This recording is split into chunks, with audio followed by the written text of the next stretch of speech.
so loud, I can't hear you. What?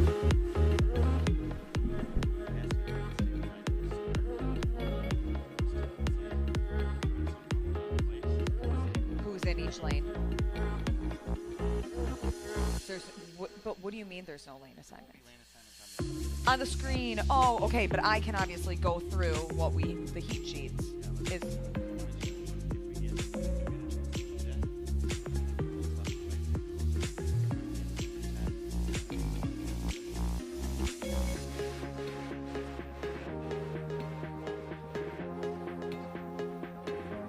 Yeah, that's fine. Yeah.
Two of TYR Wodapalooza is about to be underway for the LATAM Cup. The men and women are going to take the field out on a barge floating on the water. It's going to be a good day. I'm Lauren Khalil alongside Brian Friend.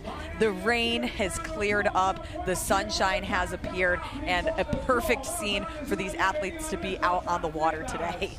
For a big boat barge that they brought in from the East Coast. A pretty well-kept secret. Not a lot of people knew about this until they got here. And when you got here, if you ever get a chance to go out and stand on the barge and look back, the stands, as we get to see there, looking down on the athletes, all divisions get to go out there and do something at some point. It's a pretty cool environment to do a workout. And it truly does add to that environment. We're out here in Miami, Florida, and a lot of these athletes might have never been on a barge before, so now they get to do working out around the barge, get back on the barge, and they are going to have to get on the Echo bike, beaded double unders. I think this might be the first time the athletes in a competition have used that beaded jump rope for double unders, Brian. Yeah, and we'll get Dave Newman from RX Smart Gear in here earlier to talk about the nuances of how that is going to challenge the athletes in a different way. But when I say this workout, you're getting in the water, which we're used to in Wodapalooza. This time you got to do it twice, putting an extra premium or advantage on those that are good in the open water swim. And again, a time cap of 20 minutes. This is the longest workout that the athletes have had so far this weekend. This will be their fourth event. Just one event left today for the LATAM men and women. Before we crown a champion, this division, first time here at TYR Wodapalooza. Just got a shot there of the men's overall leader, Alejandro Trios. He comes in with the lead. This heat is going to be split, or shared heat between the LATAM women and the LATAM men. We'll run through all the athletes that we have in this division here in a minute. And they are underway for their fourth workout of 2024 TYR Wodapalooza. As for your overall women's standings, Mariana Meza, she leads first place overall by just 10 points ahead of Paulina Haro, followed by Emily Andrade in third for the women. Yeah, Mariana Meza, decent on the snatch, but really, really good on Flagler yesterday. Great performances on both of the Metcons, and comes in with, like you said, the narrow lead over Haro. And here are also your overall men. Alejandro Trios, he had a pretty good day to kick it off here in Miami. I'd say so. Third, fourth, first, and first. Trios is the youngest man in the field, but he's leading the way so far. Not bad at all. So these athletes, they will start on the Echo Bike, going through those calories, 30 for the ladies, 40 for the men, and then they will start their swim, going off the barge and out into open water. Very different than when you're in a pool setting. Absolutely, and the level of experience that the athletes will have in the water is going to be widely variable, and once they get done with Echo Bike, we'll find out real quick who's got the practice and who's maybe doing this for the first time. So as we take a look at our lane assignments, we have in lane 1 for the females, Sasha Nieves. In lane 2 for the women, Camila Marca. In lane 3, Ana Martinez. Lane 4, Vera Valdez. In lane 5, our first place overall, Mariana Meza. In lane 6, Paulina Haro, again sitting in second place overall. Lane 7, Emily Andrade sitting in third. Fernanda Doto, she's sitting in the 8th lane, lane 8. Lane 9, Aliadad Bass, and then in lane 10 for the women, Mariangela Vargas. The men's side has had a few withdrawals, so not quite as many athletes competing. They're on the right side of the screen. Lane 13, Anderon Primo. 14, Roldan Goldbaum. 15, Manuel Gallegos. 16, Alejandro Trios. 17, Vinicius Stolben. 18, Luis Cacachao. And in 19, Isaiah Vidal. Taking a look at the workout overall, again, the men 50 calories on the Echo Bike, the ladies 40. It looks like we have a couple athletes that are coming on, heading out to the swim. I think the swim is about 200 to 300 meters, give or take, Brian? Yeah, I talked to the competition directors. It just says swim. There's a few reasons for that. One is that the swim has a variable distance for different divisions, but also that depending on high tide, low tide, and the turf, those buoys can move a little bit, and they didn't necessarily want to mislead the athletes. We see different strategy to kind of tiptoe and get into the water. Yeah, and you guys saw when they popped off the Echo Bikes, they had to move forward and run all the way down to the far side of the barge and loop around. Obviously, when they get back on, they'll make up the distance that they did or didn't do on the way out.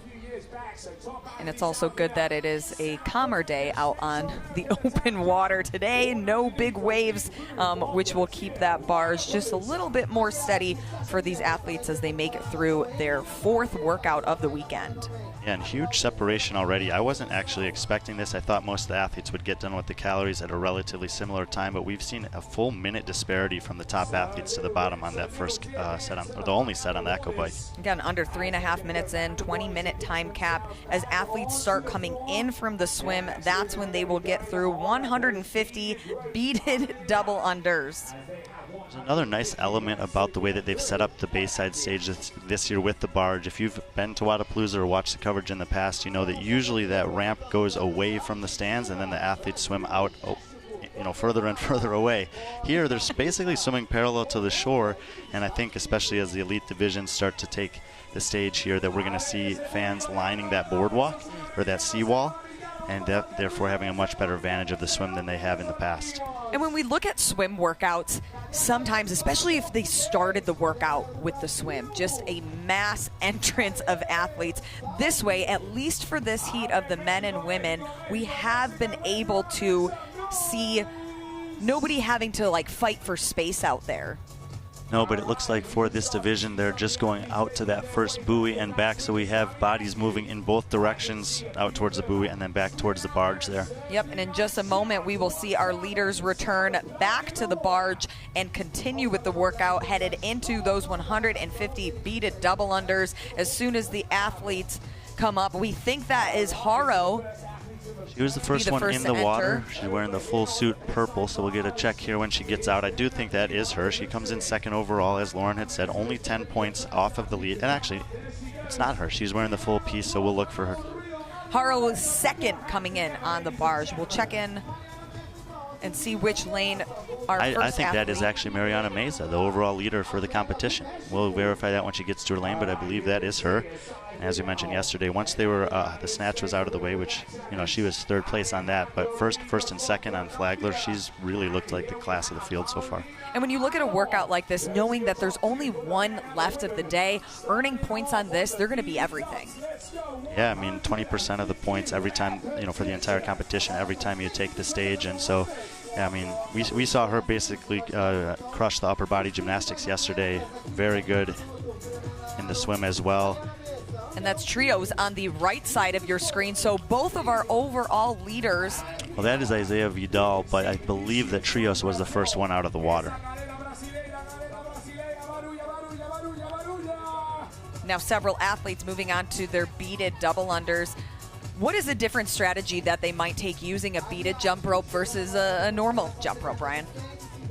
I think that once we get Dave out here, he'll be able to give a lot of the nuances. He was involved in the decision to use these. Trios in the pink and purple top there, looking very comfortable with this. They're always trying to decide, which version of a jump rope to use. Obviously, the athletes have become so proficient with it. I actually spoke to a few of the elite athletes this morning, and they more or less made it seem like they can do these almost as well as they can with the regular speed rope, though. And again, just a few more athletes making their way in from the swim. And now on your screen to the right is trios. Both of our leaders on the screen. Again, 10 points. Meza leads ahead of Haro. On the men's side, it's a little bit bigger gap, with trios having, I believe, a 30-point lead over Vinicius Stolben, who was the winner of the snatch and hang snatch complex yesterday. As far as the strategy with the ropes, I think that can kind of come down to how comfortable you are in the water. If you went out and did that first swim and felt pretty good, maybe go for some bigger sets. But if you were losing your breath by the end, then probably some calculated breaks to make sure you can get through that second swim feeling okay. Paulina Haro there on your screen in the one-piece bathing suit to the left. She is in second place overall. Something I'm noticing is compared to normal double unders where you try to get your elbows in and keep a tighter grip with your arms, you're noticing athletes are keeping their arms just a bit wider, maybe because of the length of the jump rope. Yeah, I know that they had 3 sizes to choose from, small, medium, and large, but some of the women in particular even maybe so short that the small jump rope might not be optimal for them, and so they need to widen the arms to make sure to get the jump rope where they want it to be.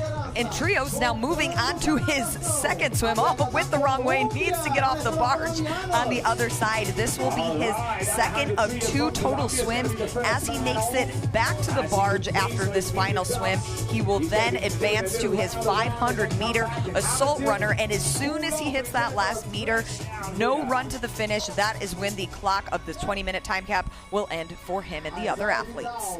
We had a little bit of uncertainty about how the workouts ended yesterday. That one, being on the barge with all the athletes there in the middle doing jump ropes, getting in and out of the water, that one makes a lot of sense from a safety perspective.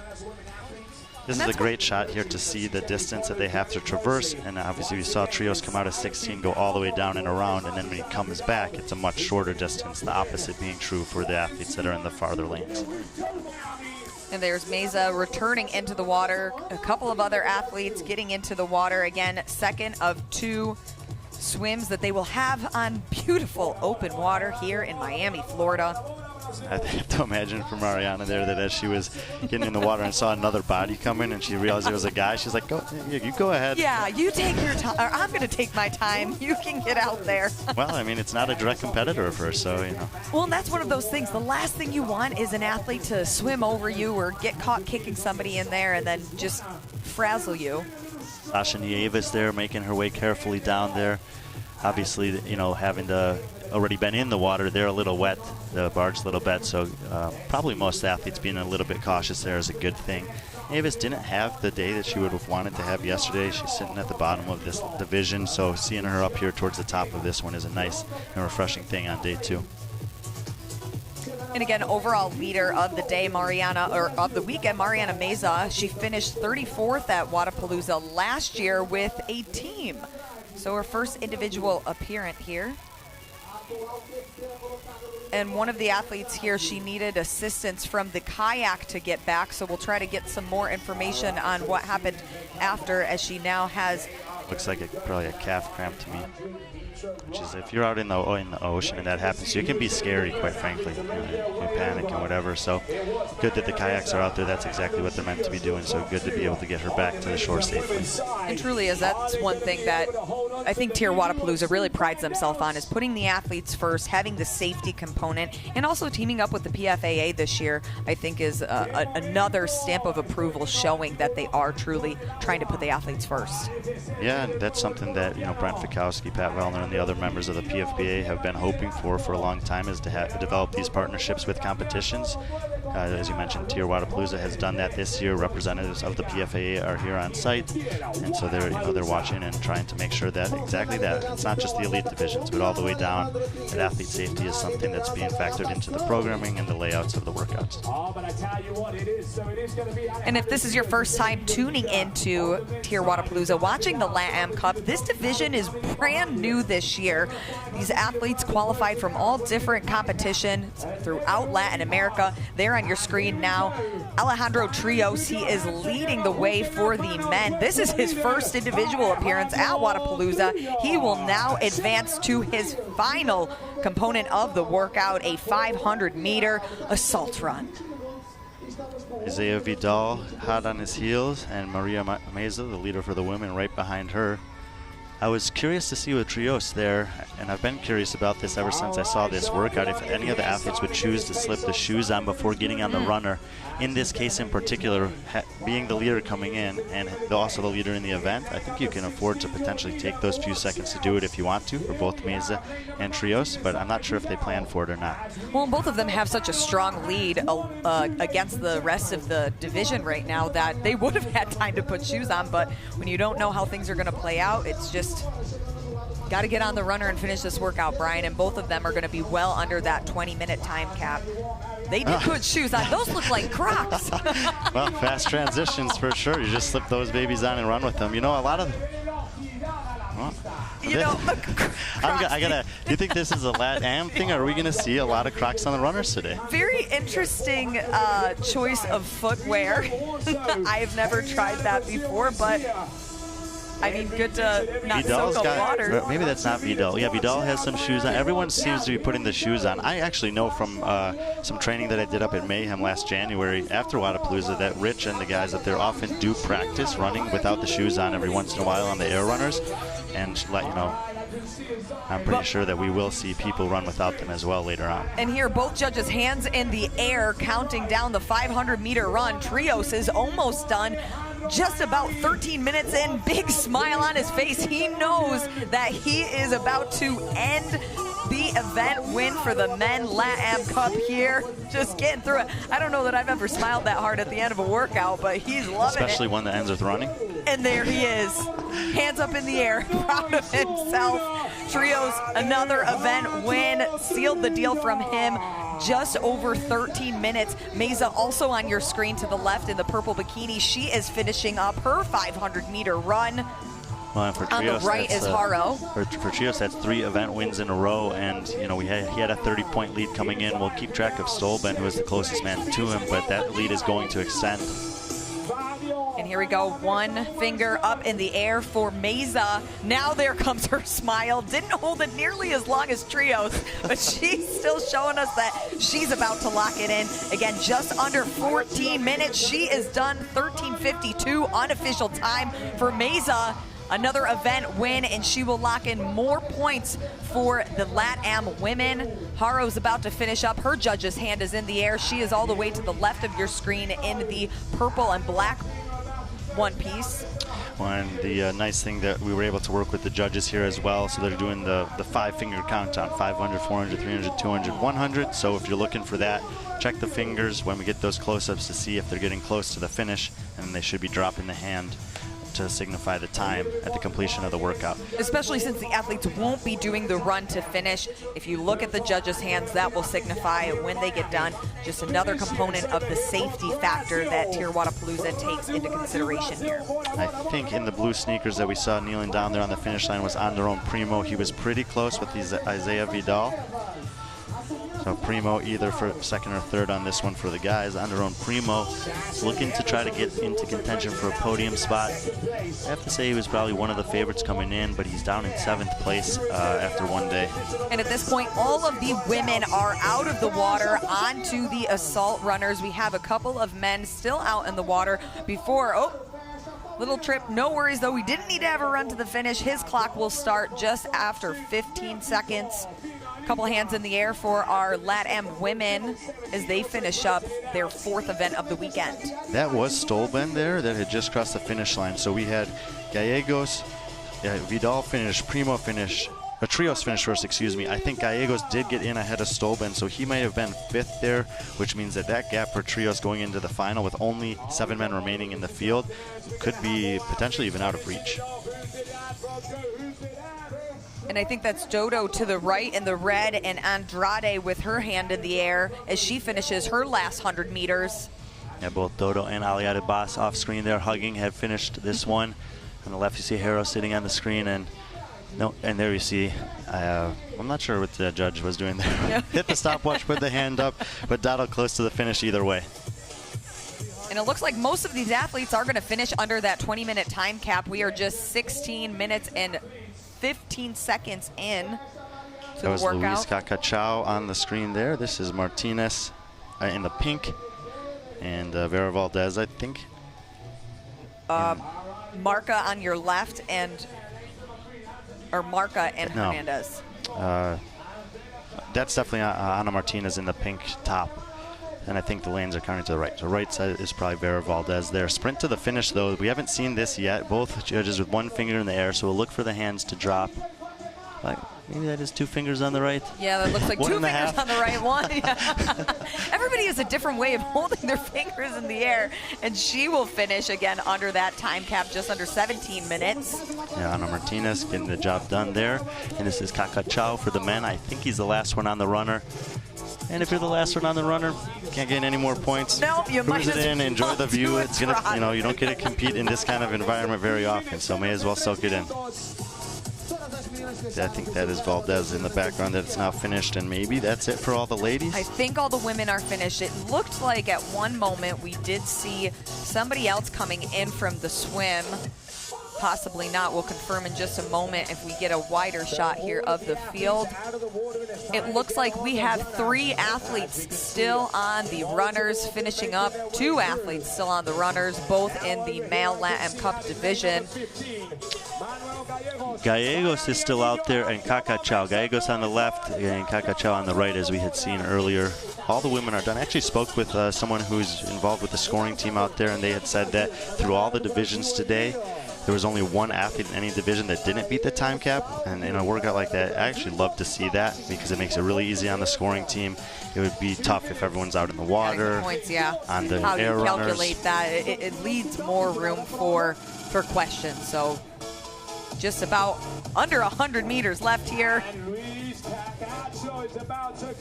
And Cacachao, he is done under the time cap, 18:19 unofficially. Even Gallegos there to finish it up. Just about Gallegos came in a tie for 3rd. He held the tiebreaker over Cacachao actually at 215 points. Goldbaum was 15 points behind that, and Vidal another 15 behind them. I think that things are going to tighten up quite a bit in terms of the 3rd place position on the men's side with 1 event to go later tonight. And with only 1 event left to go, we have both of our overall leaders taking the event win on here. 1 event left, 100 points on the line. Yeah, I think it's looking really good for them. I mean, Meza got the win, but Haro was right on her heels, so that's going to be a 20-point gap going into the final. Haro could beat her, but she'll need some help to get, to tie her up on points. And with the wins that Meza's already accumulated, a tiebreaker probably won't help Haro out either. For Alejandra Trios, it's looking like a potential. We'll have to wait for official scoring for a victory lap tonight. And a less than 100 meters with just over 30 seconds left until our time cap here. It looks like he's almost there, and time. Everybody under the time cap. Again, your leaders, your winners of our 5th event of the weekend, Mariana Meza for the LATAM Cup women and Alejandro Trios for the LATAM men.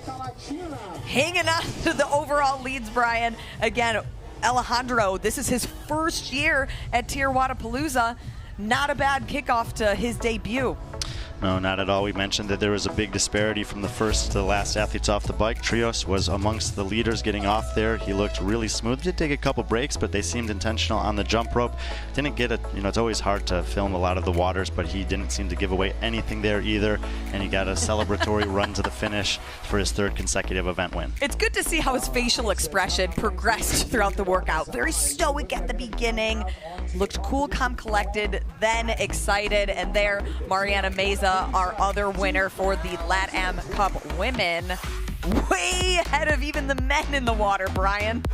Yeah, I mean, quite frankly, I have not seen her compete live before. She's looked incredible. As I mentioned, 3rd place on the snatch, her worst finish so far, and first, second, and first since then. Mariana Meza has been the class of the women's field in the LATAM Cup so far through 4 events. Locking in another event win of the weekend. They will have 1 event left before, for the first time ever, TYR Wodapalooza will crown a male and female LATAM Cup champion. Here are your current overall standings. Again, Mariana Meza in that overall 1st place position. Sasha Nievas took the 2nd overall with 15:03, 50 seconds. Well, and we didn't get to see her finish there, but 6 seconds ahead of Haro, and those 10 points will come into play as that lead will, instead of be 20, as I referenced earlier, actually be 30 heading into tonight. And here are your current overall standings. Now we have updated them. Mariana Meza still overall winner. Paulina Haro here after 4 events. Yeah, it is that 30-point gap that we saw. Big drop off to Andrade, and Andrade comfortably 50 points ahead of Dado. So podium looking pretty solidified, but still 1 event to go. Need to get the work done tonight to hold on to those spots and be the one amongst the first podium finishers in the LATAM Cup. Certainly a moment to remember.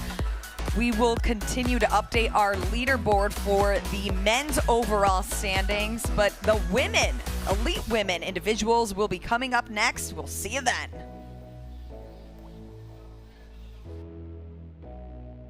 Minutes.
Day 2 of competition for TYR Wodapalooza is underway as the elite women individuals take the floor 1 out of 2 heats outside on a barge for the first time ever here in Miami, Florida. I'm Lauren Khalil alongside Brian Friend, and we have Tommy Marquez out there on the barge checking in with us throughout this first heat. We are getting in the water and swimming today. The event number 4 for these athletes, Wipeout. Yeah, hopefully nobody wipes out. No, but they're going to start on the bike, as we saw with the LatAm Cup, get in the water for the first time, back on the barge for the double unders, swim for a second time, which we don't always get to see 2 swims in the ocean in the same workout, and then finish out 500 meters on the assault runner. And we have a 20-minute time cap for this one, but we just saw the LatAm men and women. None of them needed that time cap, so we'll see how the elite individuals fare with this. But what should these individuals be keeping in mind today, Brian? Yeah, key number 1, get to the water. If you're a good swimmer, you want the clean water. So get off that echo bike and get out there. Less traffic in the water means more opportunity to separate from the rest of the field, and then finish through the line. The workout ends on the air runner. If there's 20 people on the floor, you don't really know where anyone else is at, so push hard all the way through, recover after it's done. We also have alongside us Dave Newman. He is the CEO and founder of RX Smart Gear. For the first time ever, beaded ropes for double unders. What was the method behind that, Dave? Yeah, isn't that fun? You tell us. Well, when the team from Wodapalooza reached out, they wanted to do another swim event with double unders and, of course, barefoot, and we were concerned about toes. The discussion started off with heavy ropes, but we decided that heavy ropes would be a little bit too treacherous on some bare toes, so we shifted to the beaded ropes, which present a challenge because they have a lot of drag and they create a lot of fatigue if you don't have good efficiency. Yeah, and we'll have to see how that plays out with the different strategies that these athletes have, especially if they're unfamiliar. But we are going to look at lane 5 right now. Christy Hollard. Yeah, one of the athletes over here from the Oceania region. She's got a good track record of swimming, actually 100% top 10 finish rate in swimming events in her career as a CrossFit athlete. So one of the 2 athletes in this heat that could potentially give us a good look of what maybe the top-end swimming performance could look like. And she sits in 31st overall right now, so definitely looking to gain some points on this workout, using the part of the swimming portion to her advantage. Also, Aaliyah Miller on your screen right now in the bright Wodapalooza colors. Yeah, definitely the vibe down here this year with the pink and the blue, and she's the other athlete that has a perfect track record on swimming workouts, so we'll keep an eye on those 2, at least at the onset of this one. And the ladies right now, they are making it through 40 calories on the Echo bike. Once they complete that, they will run off of the barge, head into the water for a swim between 200 and 300 meters. They will be swimming to a white buoy out there that we will see, and then to a pink buoy. If you were with us for the LatAm heat, that's the only difference in this workout for them. The LatAm just went to the pink and back. The elite athletes here will go to the white and then the pink before making their way back to the barge on both swims. Another athlete that we're going to be keeping our eye on is going to be in your center lane, lane 10, Carolyn Stanley. Right now, she is your overall leader of this heat, looking to make a push because they will be reseeded after this event before the final event for the elite women. Yeah, Stanley, one of 6 2023 games rookies in the field, and as you mentioned, she's just on the outside of that top heat right now, and I can bet that she wants to get inside that top 20 before the nightcap on Flagler later this evening. Something different we're already seeing too. Well, we have judges' hands in the air, but this heat has them in shoes. We didn't see a lot of shoes in the last heat, taking them off now as our first athlete enters the water for her swim. Yeah. Christy Hollard.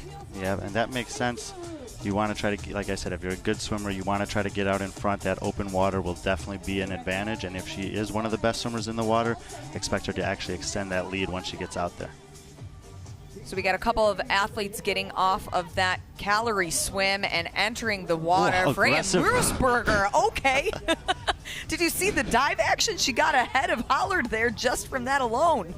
Yeah, we saw a lot of caution going up and down that route from the LatAm heat. Freya Moosberger throwing all caution to the wind there. Full steam ahead into the bay here outside of Bayfront Park. Yeah, and now is the time where we see several of these athletes. I think all of our women now are officially off the bike and into the water. Again, a 20-minute time cap. As they finish the swim, that is when they will come back onto the barge and get through 150 beaded double unders. Dave, what should be the technique that these women are going to implement as they pick up that rope? Yeah, I mean, honestly, if they're efficient with their movements and their positioning, they want the shortest rope possible. That's going to give them the shortest circumference around their body for a quick turnover. They won't be engaging their shoulders very much. So, I was down there for the Lat Am handing out ropes with my team, and when we see people that are not super tall but asking for the longest rope, we kind of scratch our heads. We know it's going to be a rough go of it, and I saw a lot of people breaking during their heat. They were just struggle busing. So I champion efficiency of movement. Yeah, we were actually noticing that in the lat hem, a lot of the elbows were drifting away from the body, and it looks like the ropes were kind of long. So if I would echo, I actually took your course, Dave, at Power Monkey Camp. Get those elbows in tight, keep that rope close to the body. Efficiency goes way up, and you'll be fresher for longer on any kind of rope, from what I can tell. Yeah, 100%. And it looks like that's Freya Moosbrugger who is advancing to that pink buoy out there, and then she will make her way back to the barge to continue and move on to those 150 double unders. We saw in the Lat-Am heat that there actually was a big disparity on getting off that bike, and here in the heat number 1 for the women, it seemed like 6 women kind of got out in front and then a big pack farther behind. And as I mentioned, if you're a good swimmer, which I think Moosbrugger and Hollard are here, that they can potentially extend that lead quite a bit. We're going to go down to Tommy Marquez now, who is on the bars trying to keep his balance as these athletes come back on and join him.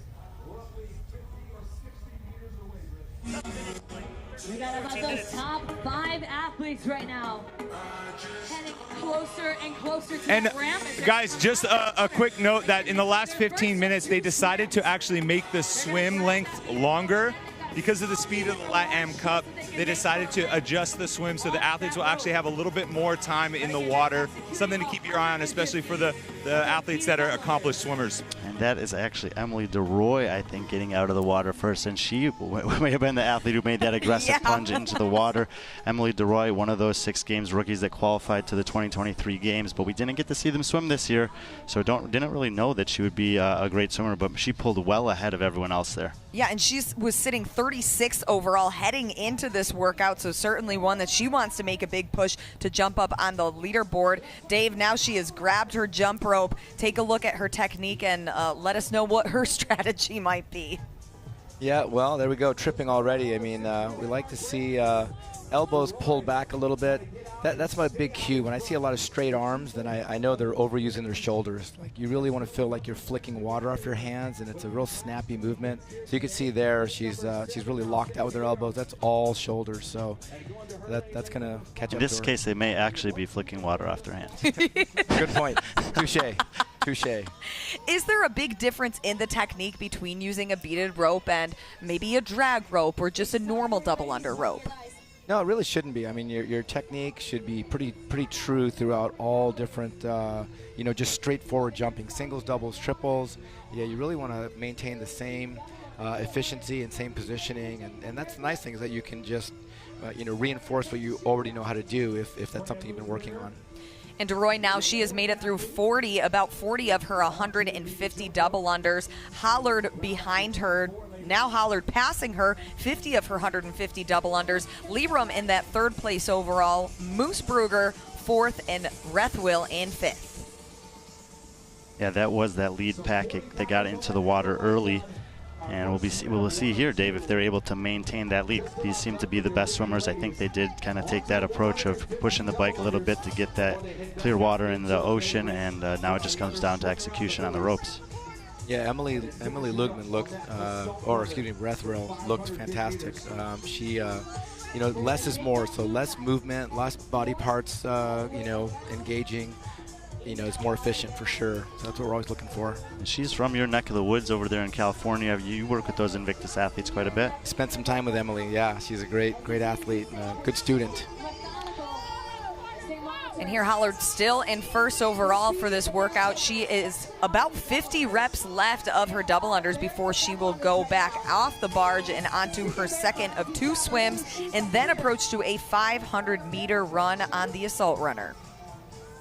Moosberger now in second, 90 of her 150 double under reps here. And this is going to be interesting. We see DeRoy, as far as the rep counter goes, sliding all the way down to 5th there. She did seem to be the best swimmer, but if she gives away that space on the rope, I don't know if she'll be able to make it up. How many athletes in this field, any idea of how many of them have experience with using the rope in this capacity? Because we've seen a lot use it for crossover double unders, but not so much just a normal double under. Yeah, that's a great question. Honestly, I don't think a lot of them. I think a lot of people were focused on their double under crossovers, like you were saying, and they're not doing as big of sets of those. So just pure, straight, monostructural double unders, not many. And Hollard now, she has advanced to her second swim, followed by Rethwell. Lane 5 was first in the water. Hollard.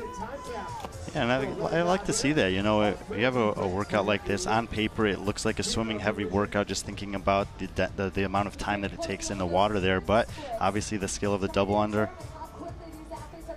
Also coming in critical Different as Hollard technique. was not the first one back in, but she is the first one out. And again, making it to those double unders. 2 more movements once you get through them. You'll go out on the run. Oh, a little slip there.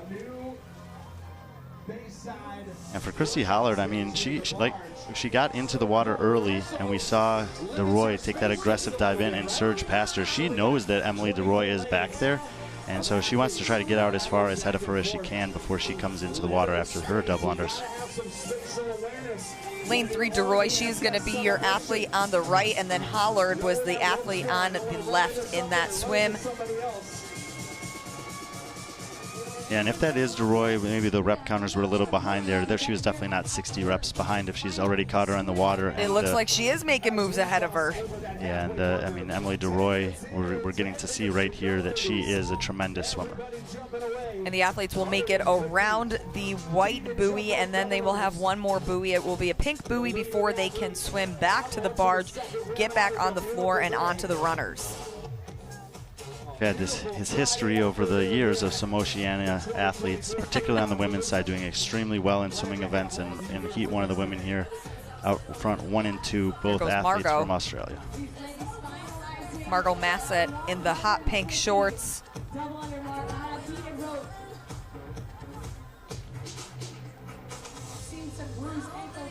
Dave, when you train athletes in terms of jump ropes, do you ever talk to them about practicing doing it without shoes on? Yeah, that does come up with athletes, just depending on kind of what their comfort level is. But I think it definitely strengthens the feet. And depth is not, especially in these swimming events where they're going to experience this a lot last 2 years in a row. So it's definitely something that's come up a lot more for sure. And let's toss it back down to Tommy Marquez on the barge. So just a quick update on the entry and exit into the water. Just for anyone watching at home, the athletes are being instructed to wait until they get all the way down into the water before they dive. And they're also being instructed not to run down the ramp. Again, it's a safety issue. Every athlete is being told to walk down the ramp and wait till they get to the bottom, because the ramp does extend under the water. And that's good to know. We didn't know how far the ramp goes down. So if you're diving too early, we can see how that could certainly be problematic and a safety concern for the athletes. I'm going to guess that they didn't expect anyone to be as aggressive as DeRoy was on the first entry, and upon seeing that, they probably said that's risky and better off not to have that as often as possible. And now there's just 500 meters left on the run. The judges' hands will be in the air. They will count down every 100 reps, so you can see as they finish that run, there will be no sprint to finish, so they'll end right on the runners. Emily DeRoy going to have maybe a 15, 20-second lead there over Hollard, over a 500-meter run on the air runner. But, it's going to be very difficult to tell left to right whether you're going faster or slower than the other one, so both women will absolutely want to be pushing the pace here. Emily DeRoy on your screen right now. She looks like she's making a good push. Again, less than 400 meters left. She chose no shoes for her final run here. Yeah, I think I think there'll be a lot of athletes that run barefoot. As I mentioned, the elite athletes in the sport have started training for that, realizing that it could certainly come up in competition.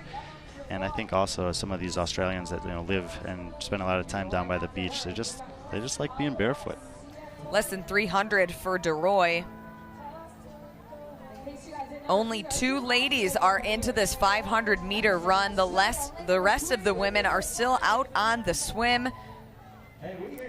Again, the swim was extended to be longer than we've seen in previous heats. 20-minute time cap. We'll see how many of these women can finish under that cap.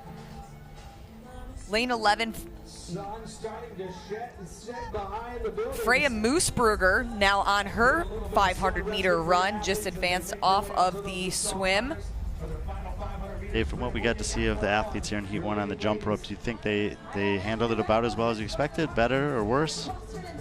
Yeah, no, I think they all did pretty well and did about what I expected. I saw a lot of braking, so I would have loved to have seen some, and hopefully in these later heats we'll see some athletes go unbroken. I mean, 150 double-unders with a normal rope for most athletes is just a walk in the park, so add a little bit of resistance, and we've been promoting train with resistance, right? Compete light, but train with resistance and get your capacity up, so I'm hoping somebody does that. And there on your screen, Emily DeRoy. She will be your Heat 1 Elite Women winner. She had Hollard just on her heels chasing her, but she will take that overall win for the 4th event of the weekend. Ladies from Australia going 1-2 in Heat 1. And then a little different here, Freya Moosbrugger. We're Less than representing 300. Canada. different climate there. It's cold there to swim. Lots of pool training, I'm sure. She chose to put on her sneakers, but at this point, I don't think she has anybody close enough behind her that it would really make too much of a difference, at least in this heat. 11:49.89 is going to be that time to beat as we head into the second heat for the elite women. Again, Emily DeRoy, Heat 1 winner. Emily DeRoy actually has 10 years competitive swimming background, so for those that knew that, probably not surprised at all to see her crush it out there in the ocean.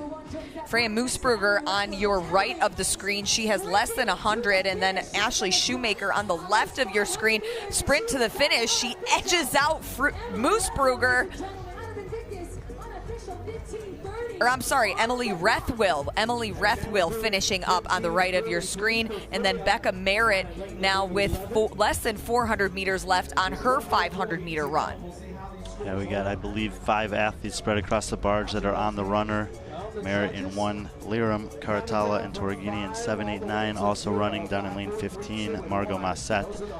And this is what we were talking about with the width of the barge. If you're in lane 1, you have no idea what's going on in lane 15, so you absolutely have to push it hard all the way through the line. Rethwell doing that better than Moosbrugger there, and really being a good swimmer, but I think capitalizing on the jump rope and the runner allowed her to get that extra place. Allie Weiss on your screen right now, just getting done with her final swim and moving on to the run. We have less than 4 minutes left of the 20-minute cap. Dave, I did speak with a few athletes earlier today, and they said that the 150 double unders was doable unbroken, but they were going to kind of gauge how they felt after that first swim as to whether they wanted to go for that or maybe take some calculated breaks.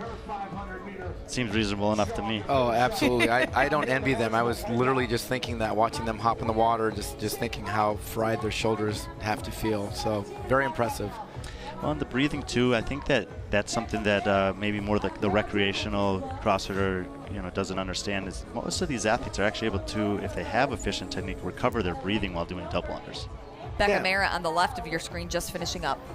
Yeah, absolutely. I mean, to your point, with and back to what Lauren was asking earlier, like with a rope that has more drag, if you just work on a little bit floatier bound, give yourself a little more air time so you don't have to drive the rope as aggressively, really easy to catch your breath and kind of fray off the fatigue. Nikki Torghini on your screen right now in the tie-dye bathing suit, the one piece that we just saw. She looked like she was just finishing up, and she is done. Allie Weiss on the right of your screen. Just about 2 minutes And Brianni Chalice on the left of your screen as these ladies finish up their last meters on the runner. Mike, how we looking down here? Several athletes across the barge working on the run. I think a few have finished, and we got 5 or 6 that are still working away here. Got about 2 minutes left until the cap. Allie Shoemaker just advanced from her swim to her last 500 meters. Less than 2. Another athlete advancing to her final run.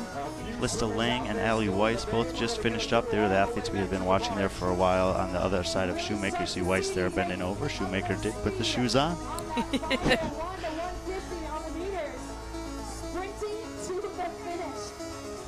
Burgos in the middle. She's got under 200 meters left. Gabrielle Spence on her right. Also about 200 meters left on her runner as Vorkovich just finishes. Yeah, Burgos having that great snatch yesterday, taking 5th place in the double or nothing workout.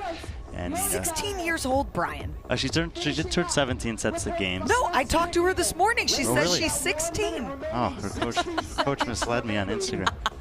And Nina Vragovic closing out the night last night with an 8th place finish. And she takes a little bit of a spill. She's just going to lay on down there after finishing under the time cap. They said about 30 seconds remaining. That was Gabrielle Spence as she just finishes up. Another Canadian athlete got a backfill invite here, capitalizing on the opportunity to compete in the elite division. Gabrielle finishes strong. Wodapalooza, let's hear it for you. We got 30 seconds remaining. You heard Mike. And about 30 seconds to the cap here on the right of your screen. That is Shoemaker. She has under 100 meters to go with about 15 seconds left on the time. Yeah, Chalice, Katie Canning, Aaliyah Miller, all going to be somewhere on the run when the time cap hits. 3, 2, 1. And that is time. Again, Emily DeRoy, she is your Heat 1 Elite Women winner. Dave Newman, thanks for joining us, and thanks for implementing something new for these athletes to do out here. Thanks for having me, guys. Super fun. Yeah, appreciate it. We'll see how the rest of the individuals handle the beaded double under jump rope. But DeRoy, impressive strategy for this one. Yeah, I think that swimming background playing off more than anything, and calculated breaks potentially on the double unders. Couple trips allowed Christy Holler to take over the lead on the jump rope, but she made her move in the second water just like she did on the first, and once they got to the runners, it was all DeRoy, and I think that time is going to be right up there with one of the best ones that we see when the Heat 2 gets all said and done with things as well. 11:49.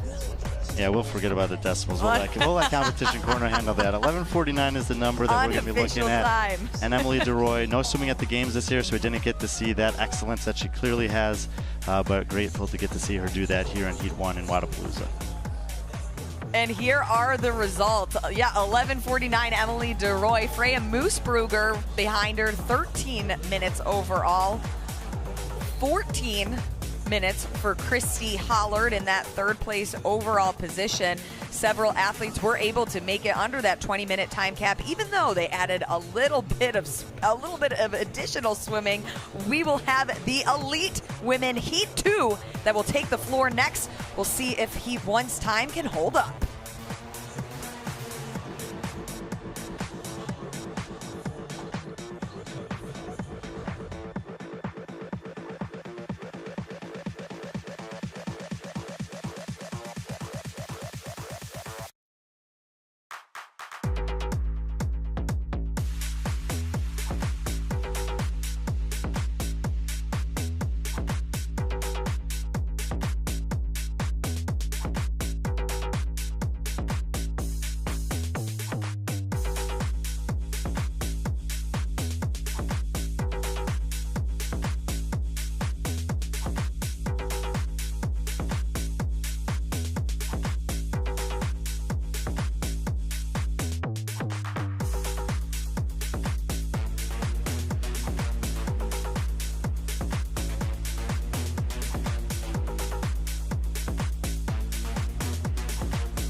It is winter in South Florida, but you would not know it if you stepped outside here at Bayfront Park in Miami. It is a beautiful day for an ocean swim because it is hot and steamy outside. Thanks for being with us, everybody. I'm Sean Woodland with Brian Friend. Tommy Marquez is out there at Bayside. We'll hear from him in just a second. Event number 4, the second to last event that the elite individuals will deal with. It's Wipeout. Yeah, not just a good day for one swim, but 2 swims. The athletes will have to get in and out of the water twice, and some monostructural implements on either side of that. The swim is a big portion of this event, and for more on that, let's bring in Tommy Marquez. Yeah, Sean, a quick update on the swim. Following the LATAM heats, the organizers decided to add about 50 meters to the total length of the swim. Athletes were going to originally have to swim out beyond the pink buoy and back. Now they added a white buoy that they have to go around because the LATAM athletes finished so fast. Just one aspect of this competition that they said they have to be flexible on because it's near impossible to test this event in its totality because of the barge setup.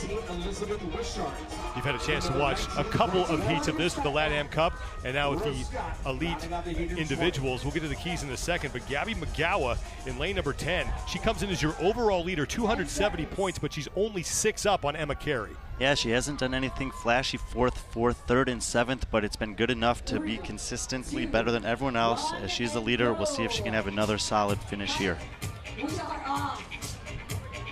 Heat number 2, the final heat, is underway. The time to beat right around 11 minutes, 49 seconds from Emily DeRoy, who absolutely smashed this event a few minutes ago. Yeah, DeRoy having that competitive swimming background obviously paying off here. There are a lot of good swimmers in this field. I do think that time could be beat, but it'll take a good effort on every part of this workout. There is Rebecca Vidison. She is in lane number 12. Vidison is in 4th place overall, 237 points, is still alive for a spot on the podium. Absolutely. All around her are the athletes that everyone thought would be in podium contention. We've been talking about the 6 games rookies from 2023 in this field. She's doing the best of them so far, and she's actually known for her monostructural work more than anything else, being a run, a bike, and jump rope with some swimming. She could do quite well here. Let's talk about the keys to success here in Wipeout. Yeah, we saw it in the first one. Get to the water. If you're good in the water, get there early. That open water is a big advantage. You can get a big distance lead that could be hard to catch even if you have a little bit of an issue with the jump rope, and finish through the line. 20 lanes wide on the barge. The workout finishes on the air runner. You won't necessarily know where anyone else is, so push hard all the way through that last meter and get your recovery after that. 50 calories on the bike here to get us started, and right now it's Elizabeth Wishart who is leading the way through 30 of those 50 calories, making her 2nd individual appearance here at TYR Wodapalooza. She was 19th last year and had 1 top 10 event finish. And she did this a little bit yesterday, going out hot, getting the early lead in her heat. She was in heat 2 yesterday in a couple of the events on Flagler. She had some pretty decent finishes overall and is certainly competitive and still have a top 10 possibility today.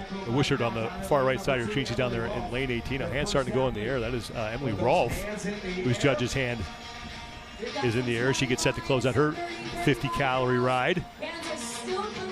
Emily Rolfe had a little bit of an issue with the double unders on Bayfront last year at Wodapalooza. Hopefully not this year, but here she is, first off the bike. She's a decent swimmer in her own regard, so this could be dangerous for everyone else. Rolfe is trying to score some valuable points here over the final 2 events. She's in 17th place overall, 145.5 points.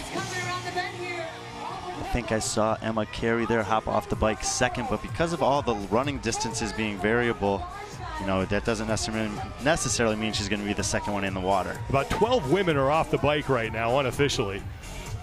There's Danielle Brandon making the turn to head out to the water on her first swim. Another strong swimmer in this 2nd heat of elite women, but she's going to have several women ahead of her and will need to make a move if she wants to push towards the top 5 position in the heat.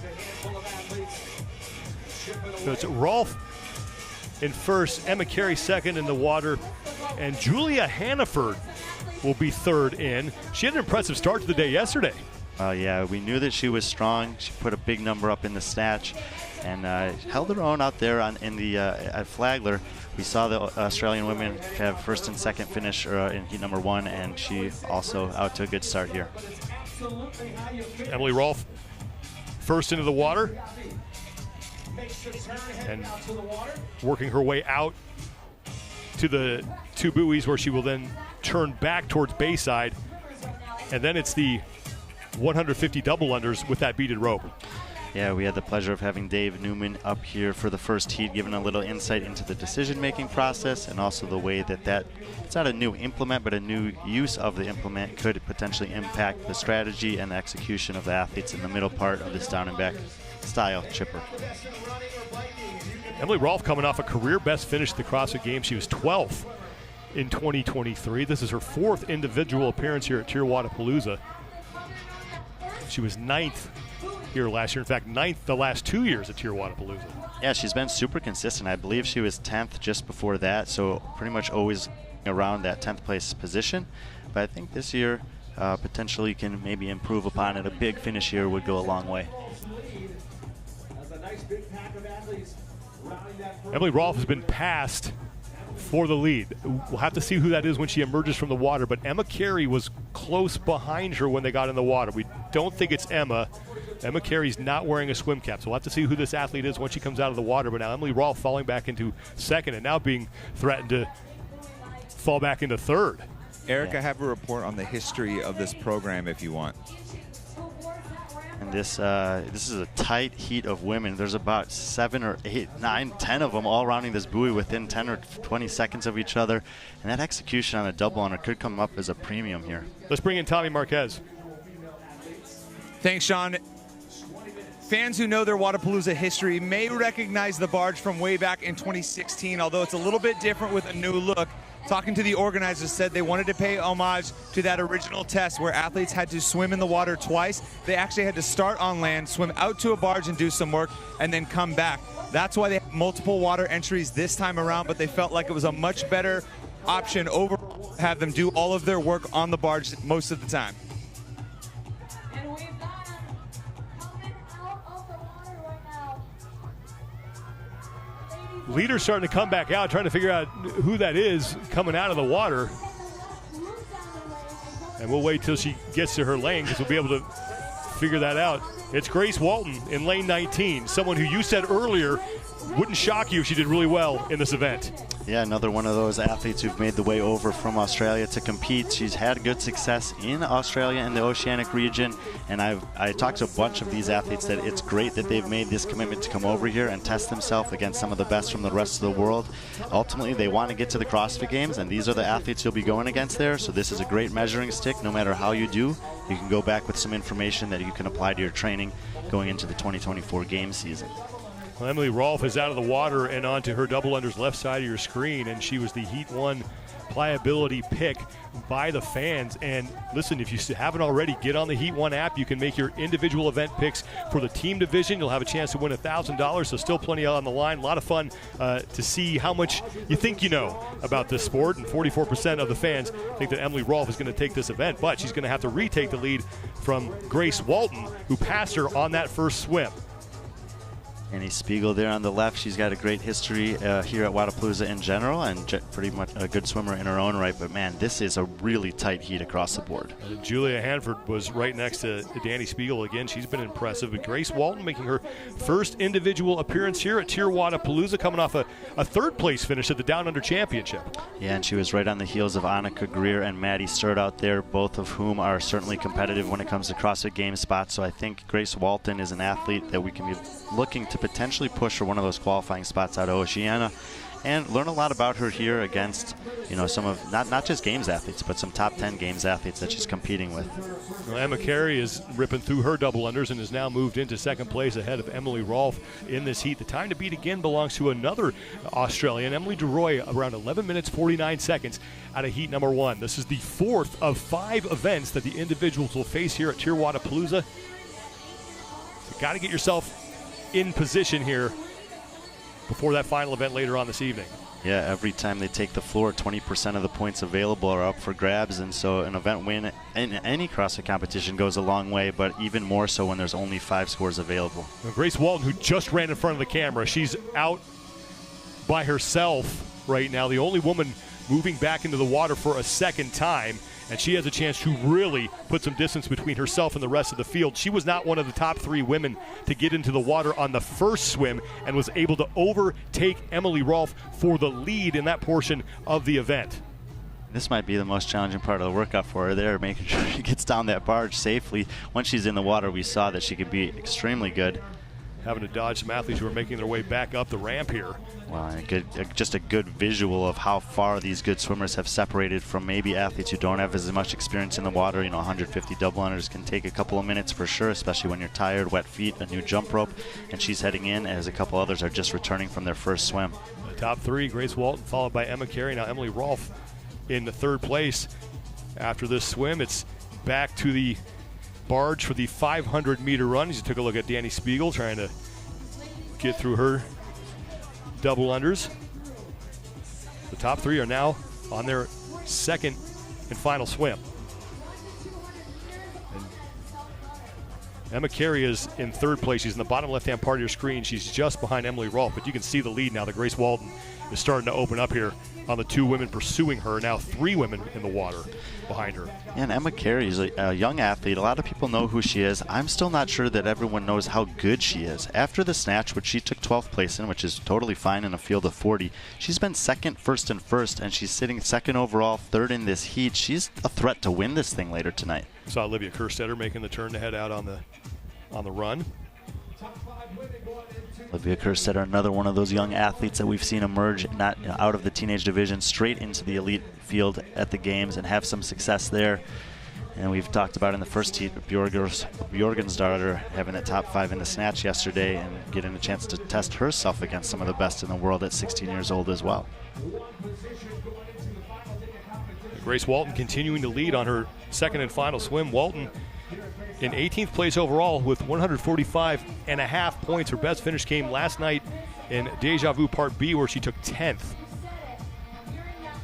It was Danny Spiegel to start her 2nd and final swim. I had a chance to see her in the snatch complex yesterday. Didn't quite get the number she wanted. Handled it great though. Still took 2nd place. And Danny Spiegel, people love her. It's always fun to have her in the field.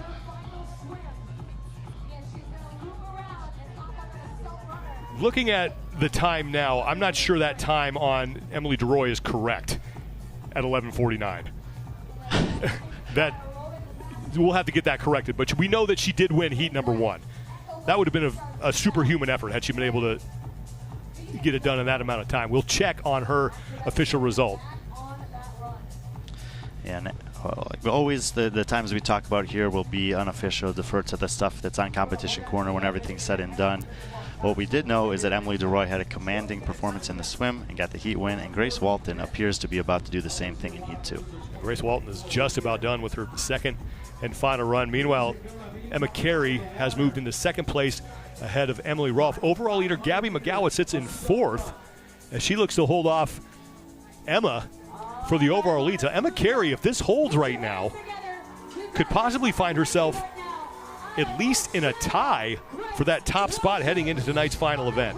And Gabby McGowan doing exactly what Gabby McGowan has been doing. She's not winning any events, but she's not giving away a lot of points. She stays tough no matter what it is, and with the success that she's had over the last 3 years at the games, you would expect to see that kind of consistent performance, even if it is only 5 tests. And here comes Emma Carey out of the water for the final time. Update on Emily DeRoy's time, 14:50, and a slip there from Carey. Looks to be all right and makes her way to the runner. 500 meters that they need to complete. Here comes Emily Rolfe. And now Gabby McGowan coming out. Ariel Lowen, Danielle Brandon, and it is going to be a sprint to the finish. We talked about it in the keys to the events. Elizabeth Wishart there in that group as well. And you're absolutely not going to know where everyone is. They're going to be scattered across the barge there. So once you get on your runner, get into your rhythm and don't slow down. Every second could matter here with a lot of women getting out of the water at the same time. So Grace Walton now with inside 300 meters here. Four of the top 5 women are already out of the water. McGowan, Carey, Brandon, and Lowen. Not sure where Vidison is, but she currently sits in 4th place. Now inside 200 meters, and Grace Walton looking to pick up a dominating event win here. Yeah, she came into the day in 18th place. Her best finish came at the end of the night last night, 10th place on the second half of Deja Vu. So she's picking up momentum as the competition goes on, and you always love to see that in a young athlete. And now final 100 meters for Grace Walton.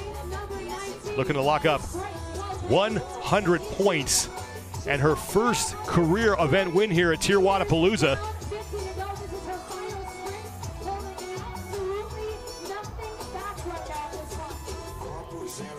Emma Carey now is inside 100 meters.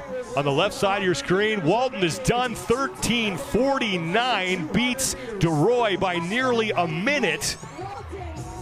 A little more than a minute if that 14:50 time is official. Now Emma Carey looking to lock up second place.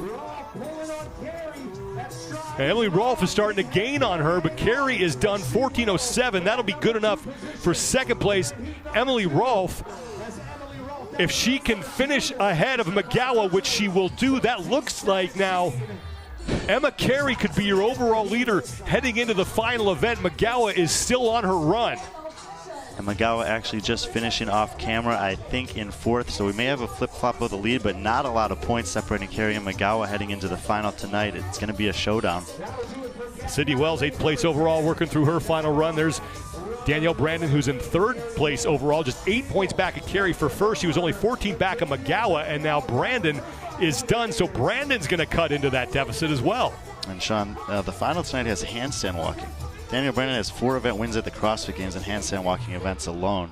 So she's not out of the running for that top spot either if she can notch 100 points tonight on Flagler. There's Danny Spiegel, 15th place overall, coming in, getting started on her run. Just do want to mention about Emily Rolfe, a little bit of redemption. She had that problem with the calf last year here, a top 5 finish. Great to see that from Emily. Andra Moistis is across the finish line as well. Andra Moistis has been one of the surprises of this weekend here. She came into this one 10th with her finishes yesterday, 6th, 6th, 5th, and 5th. Pretty impressive for an athlete that we haven't seen compete in North America before. Lexi Neely on the right, Olivia Kerstetter, or pardon me, on the left, Olivia Kerstetter on the right here. Lexi Neely just about done with her 500-meter run. 20-minute time cap here as we close out the 4th of 5 events for the elite individual women at TYR Wodapalooza. Yeah, Lexi Neely had a good semifinal performance last year. She's threatening to be one of those athletes that might challenge for a game spot. We saw so many games rookies last year, and maybe she could make it her year. And now Neely is done, and there's Rebecca Vidison, who came in 4th place overall and likely to fall outside of the top 5. Yeah, in 5th was Ariel Lowen. We saw her come out of the water with Danielle Brandon, Emily Wishart, and those others. Didn't see her finish, but she is done, and so Vidison will give away big points against the top 4 here. And now Vidison is finished. Abigail Domit just hopped onto her runner. Or Danny Spiegel. We talked about that you wouldn't really know what's going on. A great example of it here.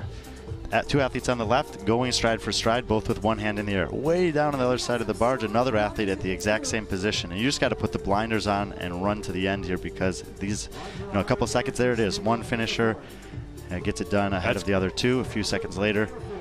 That's how close it can be. It's Kerstetter followed by Julia Hannaford, who's crumpled up on the right side of your screen. And now Danny Spiegel is in, just inside 17 minutes for Spiegel. Now 3 minutes to go before we hit the time cap.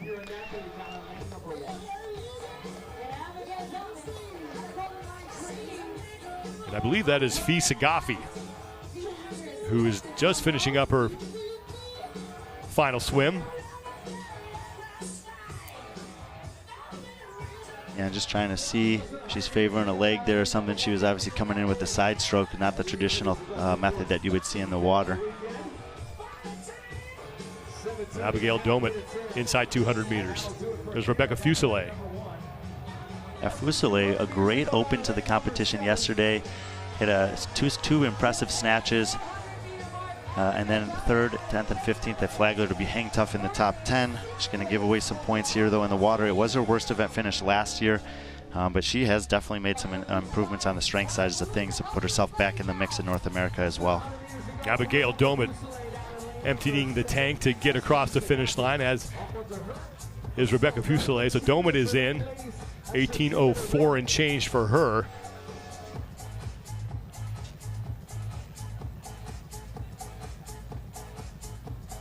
And now Fuselier is done. Fisa Gaffi looks to be the only woman left on the runner. She's in lane 3, left side of your screen, and has just about now 90 seconds to go before we hit that 20-minute time cap. Yeah, 400 meters and 90 seconds, definitely something that she can do. So likely that we're going to see all finishers under the cap here. Well, we still have one woman left to get out. And I believe that's Jessica Androsic, CrossFit Mayhem athlete. Been putting in the training with Coach Dom after making the move to Mayhem. She had a great day yesterday, came in 9th overall. Obviously going to give away some points here, but this is why athletes come to Wodapalooza. You get to get in the water. We haven't seen it at a high-level competition this year. You want to test yourself in different areas and different domains, and maybe Jessica will go back and have some motivation to double down on her swimming after this. Fisa Gaffi has got an outside chance here. She has about 40 seconds remaining, and now inside 100 meters. So Fisa Gaffi could get in inside that 20-minute time cap. And Drosic is not going to make it. She just started her run. Spiegel helping the judges out there and the fans. Inside 30 seconds, and Fisa Gaffi's going to make it. So great effort from Fia, crowd favorite here, and just one of the nicest people that you'll ever have a chance to meet. And now Rose Scott is still in the water. Rose going to get time capped. She has now 10 seconds to go. Man, I love the shot of the crowd there. I'm telling you, when you're down on this barge and you look up and see what they've done with the SADs this year, it's such a cool place to compete. And that will be the time cap. Grace Walton, 13:49, picks up her first event win here at TYR Wodapalooza, looking to move her way inside the top 10. Came in 18th place overall as Rose Scott catches her breath to get out of the water, but impressive performance from Grace Walton. And no shocker that Australians are good at swimming. Saw it in Heat 1 with DeRoy and Hollard. Saw it in Heat 2 there with Grace Walton. She wasn't the first one in the water. She was the first one out. Despite having a really strong women's field of swimmers that we have seen in competition before, certainly keeping that momentum going that we've seen from Australian women over the years. Beat at double unders for the first time in competition. Thanks for Dave Newman earlier for educating us about that. No problem for Grace Walton here. She maintained that lead, got back into the water early, and when she got on the runner, of course she's running fast, still wants to beat the times from Heat 1, but coasting in for the event win here to kick things off on Friday. Let's send it down to Tommy Marquez, who's with our Event 4 winner, Grace Walton. Thanks, Sean. Grace, with an event like this, with the barge and everything like that, it's really tough to simulate in training. How much prep did you do to try and nail down your strategy for this? Well, having a background in swimming, I actually didn't feel like I needed to do the swim in it. So my coach made me do it with the ski erg and just mimicking the breathing. So I was actually only allowed to breathe every second or third pull. So when I finished that, I was really tired and I was a little bit stressed for this, but obviously having that swimming background made it a whole lot easier. So when I got onto my second swim, I was thinking, oh, this isn't going to be as bad as training. So it was pretty good. And you're a national level pool swimmer. How does that differ for you as an athlete, knowing you're going to be in the open water? Considering the water's pretty flat here, it's not too bad, but it definitely helps having that background and being able to stay calm and things like that. And this is your first individual appearance at Wodapalooza. How's the experience been? Awesome. The vibes, everything's way different to Australia, so it's good to experience that. Best of luck in the finale. Thanks. Thank you. Grace Walton leaves Bayside with 100 points in her first career event win here at TYR Wodapalooza. Women are done. Men coming up next. Stay with us as our coverage continues from Miami, Florida.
Day 2 of TYR Wodapalooza is underway as the elite men take the floor. 1 of 2 heats now for Wipeout. For the first time ever, Wodapalooza has a floating barge that they will have to do a little bit of work on the stage, swim out, return to the barge. It's going to be an exciting time. A couple of keys that they got to keep an eye on, Brian.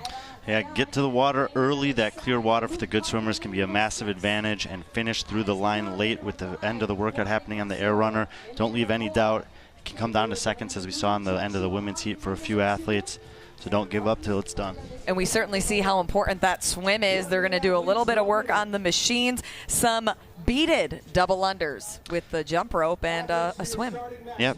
Beaded jump ropes have become a fixture in training for athletes after the introduction of the crossover single under and double unders at the games and in quarterfinals. Dave Newman working alongside the TYR Wodapalooza team to just do a traditional double under, but with the beaded rope, always finding these little ways to challenge the athletes with familiar movements but different implements. Let's send it down to Tommy Marquez, who is on the barge with these elite men. Thanks, Lauren. Just a quick update on the water conditions here down on the barge. I just spoke with the medical team and event team, and they said the conditions are pretty ideal. The current has mellowed out. The water temperature is perfect. And for these athletes that follow Brian's advice and get to the water, they're going to have some pretty clean open ocean swimming ahead of them. Certainly a good thing when you're thinking about athletes that might get seasick if the waves were too big out there for us. And they will get ready. They will start with 50 cals on the Echo bike. And he won for the elite men is underway. Got to appreciate Nikita Yundov's choice of swimwear there. Colorful with everyone else mostly black. And in lane 11 there, Drake Lewis. He's going to be an athlete we're going to keep our eye close on in this one. Yeah, he's known for his weightlifting. He competed in the RX division at Wodapalooza last year, but he did have a 6th place finish on the swim as well as several top 10s on the weightlifting. So see how he can hold his own in the water against the best in the elite division this time around. Sitting 27th overall. Also another athlete we'll be looking at is Henrik Hapalainen. He's in lane 13 on your screen in the middle. He's become a regular at the CrossFit Games over the past few seasons, and he had a top 10 finish here last year. He's on the outside looking in and looking to make a move. He did have a 9th place finish in the swim workout in 2021 at the Games, so maybe an opportunity here to set a fast time in for Heat 1. How important is it going to be when these athletes hit the water? We saw a couple of the women doing a dive and getting out in front as they move through it. They have 2 times that they have to get out there and swim. Yeah, I mean, anyone who does CrossFit and has an opportunity to use an Echo bike knows what that does to the heart rate. If you ever jump in the water after that, breathing's at a premium anyway, heart rate's up. So having that experience, I think what Grace said in her interview with Tommy was pretty insightful. My coach had me practice on the skier, but he limited my breathing knowing that would happen in the water. The good swimmers definitely have an advantage. Certainly paid off today. And look at the beautiful barge. I'm happy that the weather has also cleared up today. It's sunny skies, no more rain. The athletes making it through the Echo on the bike. barge if you want. Yeah, after the rain yesterday, this is a refreshing change of pace, and we know from over the years at Miami you can get a little bit of everything. Beautiful day for a swim.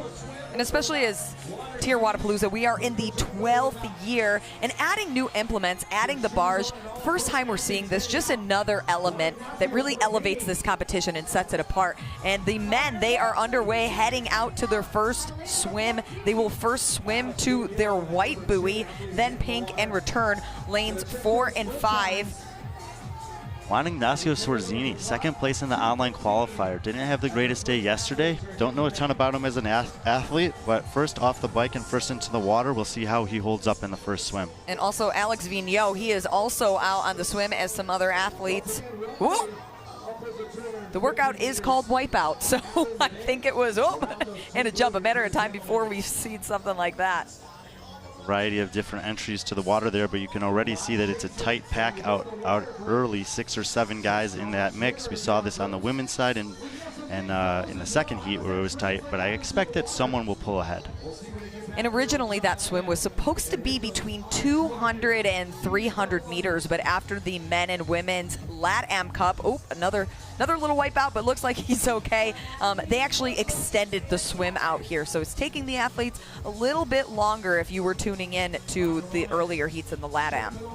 Alex Vigneault, one of the veterans in this field. There's I think 10 Canadian men competing in the elite division of Wodapalooza. He's got the longest tenure at the CrossFit Games. He has finishes in the top 10% of swimming workouts 2 out of 3 times. He had one of the best times on the Echo Bike workout at the semifinals last year, so this could set up pretty well for him too. And it looks like every athlete has now entered the water. I thought he was going to go a little bit faster, so I was teeing it up, but walking in as these swims, and again, yes, they will first swim to that buoy, go around, then there's a secondary buoy, a pink one, they will swim around before they come back onto the barge and complete 150 beaded double unders. And a little wrinkle there, a little bit of a sighting issue for some of these lead athletes. They'd come a little bit too close to the shore, needed to veer back out. We hadn't really seen that yet in the early heats, but in past years at Wodapalooza, that has often been a problem. And all it really does is just add a little bit of distance that you end up swimming in the water. And the athletes will swim once, complete 150 beaded double unders, then have a second swim before they go on to the runners for a 500-meter run with a 20-minute time cap for the elite men. Oh, so the athletes in the women's division were able to finish under the cap, the only exceptions being the athletes that, were not comfortable in the water. The other things are certainly doable. I think that's Vigneault in second. Still trying to see who's out ahead there. Yeah, it was Sforzini who was the first that entered the water, so we'll see if that might be him as he approaches the barge. Something that we are keeping in mind is after this event, the heats will be reseeded before the final event of the night, before we crown the men and women elite individuals, before teams start tomorrow. Take a guess. I think it might be Luke Parker. Luke's very good on an Echo Bike and very good in the water also. He's in this heat. We'll take a look and see. But as expected, in the water, we do see this spreading out of athletes. Look up. It does look like... Yeah, I think that is Luke, because he's had that sleeve on his calf the whole time, and he's been a part of those CrossFit teams that often do really, really well on swimming events. Obviously, Rich, with his work on the aerobic capacity starting back in 2015-16, has continued that tradition for all the athletes who train there in Cookeville. So Luke Parker will be the first athlete to approach his beaded jump rope 4 double unders. And then Hapalainen, so 3 games veterans leading the way here in heat number 1. And Parker did choose to put on his shoes for his double unders. And we haven't really seen this yet. We did see a few athletes choose to do that before the air runner, but before the jump rope is something new. And Parker currently sits 29th overall, looking to pick up points in this event to see if he can make it to the final heat for the final event for the elite individuals. Huge pack of men getting out of the water there. John Wood, Nikita Yundov, and then Sforzini leading the way, followed by several others. So 3 guys kind of out front on that first swim, and then a big pack of men getting set to join them in the middle part of this 5-part chipper. There's Evan Rogers, Branislav. Just under 7 minutes into the 20-minute time cap for these athletes as several approach the barge coming off of the swim. Martin Fieferlich and then Tanner Balaz as well, emerging from the first of 2 swims. Vigneault is left on your screen and Luke Parker is on the right. We're going to throw it down to Tommy Marquez on the barge for more insight on Luke Parker. Yeah, you mentioned that Luke Parker actually took the time to add shoes on for these double unders. Now, if you notice, he does have a compression sleeve on his right calf. Speaking to a few athletes before that, they mentioned that these heavy ropes require you to jump a little bit more, and doing it barefoot does add a little bit more stress to the foot and calf. So maybe something to keep in mind for Luke as he's just trying to play a little bit more cautious with these double unders. And as we were mentioning, this is the first time that we've seen in a major live competition that athletes are using a beaded rope specifically for double unders. Yeah, TYR Wodapalooza reached out to Dave Newman with RX Smart Gear, said, hey, we want to do another workout with the jump rope and the swim. What can we work with? They thought about a heavy rope, didn't want to risk breaking the toes potentially. Chose for the beaded rope and the double under. And it looks like Luke Parker and Henrik Hapalainen are advancing to their second swim. That's Hapalainen on your screen right now. Yeah, Hapalainen making a move on the double unders there and wasting no time getting to the water. Looking pretty confident getting in. The feet first jump. Nice little He did that on the first round too. We haven't seen too much of that, but adding a little bit of style as he enters the water in Florida. Yeah, and there's Luke Parker also entering the water to his second of 2 swims. And this will be fun here. Luke clearly showing his proficiency in the first swim. He's got maybe 20, 30 yards to make up on Hapalainen, who's not a bad swimmer in his own regard, but I think they're probably going to be getting out of the water at a very similar time. And if Luke chooses to put those shoes on again and Henrik doesn't, that may be the difference between these two guys. So right now, Luke Parker leads the way, followed by Henrik Hapalainen, and John Wood is our 1, 2, and 3 in this first heat of the elite men. And based on how fast they can swim after this, it is only a 500-meter run. So their swimming proficiency, Brian, is probably incredibly important because they can't make up too much time on that last run. Yeah, we've seen maybe a couple passes, but for the most part, when you get there, you hold your spot. John Wood, middle of the pack finish on the swimming workout last year, 23rd, and had a 14th overall place finish. Let's see if he's made any improvements on his swim in the last 12 months when everything's said and done after Heat 2. And we are just about halfway to the end of this workout, 20-minute time cap for the men here. Bronislaw Alaskowicz, he is in the black shorts on your screen, getting ready to approach his second run. Yundov just passing him there on the run, so a tight race between those two. I think that's Fifrlik and then Evan Rogers getting set for their second swim, and you can see the men kind of spacing out as they drift off towards the buoy in the distance. Certainly taking their time, being careful as they enter the water.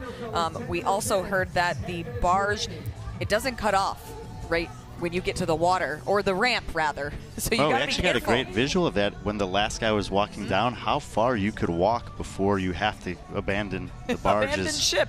Yeah, the plank there at the bottom. So it goes quite deep, and that is, part of the reason why the Wodapalooza staff encouraged them not to dive into the water that way. And we're going to throw it back down to Tommy Marquez on the floor. Talking to the barge as these athletes make their way through the swim, the inclusion of this new floating competition floor, which is one of the ways they're trying to elevate the athlete experience here at TYR Wodapalooza. And I got the exact specs. They wanted to recreate the Bayside stage almost down to the square foot. It's 128 feet by 44 feet. It's 10 feet tall, and they actually had to get it towed in from Chesapeake, Virginia. Just goes to show the great lengths that the event organizers here went to be able to provide this experience. No, that really does elevate the experience, especially as these athletes get the videos and the pictures. This is the iconic part of Wodapalooza that everybody remembers when they see these the moments that you capture after. And it's not just the athletes. One of the challenges here with the facility is always how can we maximize the experience for the spectators by moving the stage out onto the water. There's more space to build up these stands, and there you can see from left to right, spanning more than the distance of the barge. Stands are full. We're getting ready to watch some of the best in the world take on this workout. And it looked like Alankowicz is still ahead of Luke Parker in the water. Hapalainen rather is on your screen, leading the way for the men. Yeah, and look, it is the longest workout of the weekend, so pacing certainly part of the play here. And Hapalainen was behind Luke after the first swim, but able to maintain this lead heading to the runners. And as you mentioned, most of the athletes that get to the runner first have been able to maintain that. And now we're going to see, are they going to take time to put their shoes on? No, it looks like he is going to head right on the runner. 500 meters until the time cap here, just over 12 minutes. There's Luke Parker as he advances into his lane to begin his 500-meter run. And I talked about it earlier today that at Mayhem I saw several of the athletes actually training barefoot on the runner. So despite Luke opting for the shoes for the jump rope, maybe trying to protect that calf a little bit, comfortable running barefoot on the runner. And Luke Parker right now, again, sits 29th overall. Hepelainen sits 25th overall. Both of these men are looking to lock in as many points as they can on this one. Yeah, they're going to reseed before the final tonight. It's always nice to be in the last heat of the last event at any major competition. Both of them have the opportunity to do that if they can get big points on the board here out on the barge.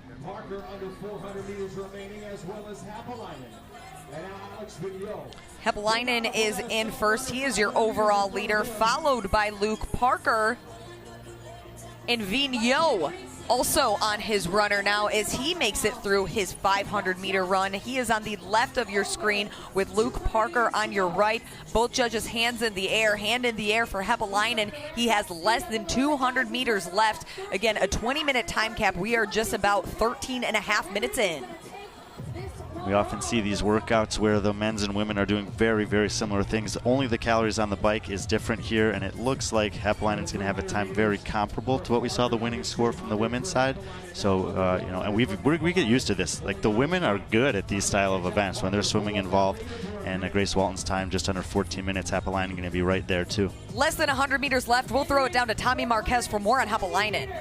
A quick note on the race for the leaders. Hepelainen and Parker in the water took very different lines. You see Henrik Hepelainen finish just ahead. Parker was able to close, but he took a very odd line to that first buoy. Had to zigzag back and forth, costing him precious seconds in the water.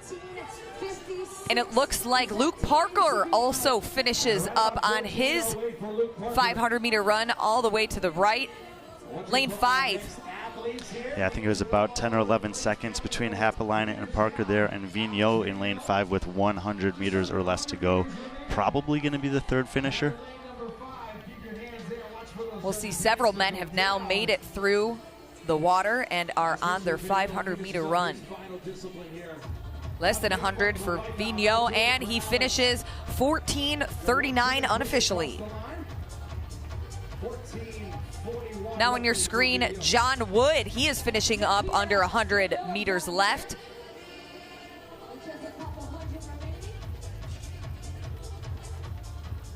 Certainly something different than what we've seen from the ladies. So far, none of these athletes have taken the time to put on their shoes. Also in lane 7, Souza, he is finishing up. Wood has finished, and there is Souza. Just over 15 minutes. And we saw Souza go down holding the hamstring last night. Great to see him that he's recovered from that and able to continue in the competition. There's Swarzini. Saw him get off to the early lead on the bike. Great online qualifier to get into this field. Oh, and he is done. It looked like that one took a lot of energy out of him. Well, that's that finish to the line that we talked about. You don't know where anyone else is. You have a whole nother heat to come. We've heard Greg Glassman say it from the inception of this sport. Men will die for points, and that's what I want to see here. Fight to the finish. Get all the way through. And that was Yundav that just finished up, while Balaz on your screen right now. He is finishing his final 100 meters on the run. And good to have Tanner out here. He had some food poisoning last week, lost some weight, but he was able to get back in condition to compete. He usually is on the team side of things, but wanted to test himself against an elite Indy field that he fought his way into on the qualifier. Yep, and he just finished up. Evan Rogers here, spoke about him at the onset yesterday. He was 14th or 15th in the East semifinal, really on the heels of athletes like Spencer Panchik and James Sprague who are making the games. Not having the greatest performance here compared to that semifinals, but very, very competitive athlete in North America. And we have just a couple athletes left on this 500-meter run as we are at the 16.5-minute mark with a 20-minute time cap. Fieferlich over there in lane 1. Looks like he just finished. A nice finish for Fieferlich there. Czech Republic athlete made his way over to compete. He seemed to be having a great time yesterday on the competition floor. And for some of these athletes, just getting into this field is a career accomplishment, regardless of how they end up doing. So congrats to Fieferlich for being out here in a good finish here on event 4. And it looks like Volts and Torres are finishing up their runs. Connor Volts, the youngest athlete in the field. He actually did a swimming workout at a competition in Michigan that Rich Froning was in. There was over 100 athletes, and he finished 5th in the swimming workout there. Certainly paying off now. Very close finish there. That was Volts just edging out Josh Hong.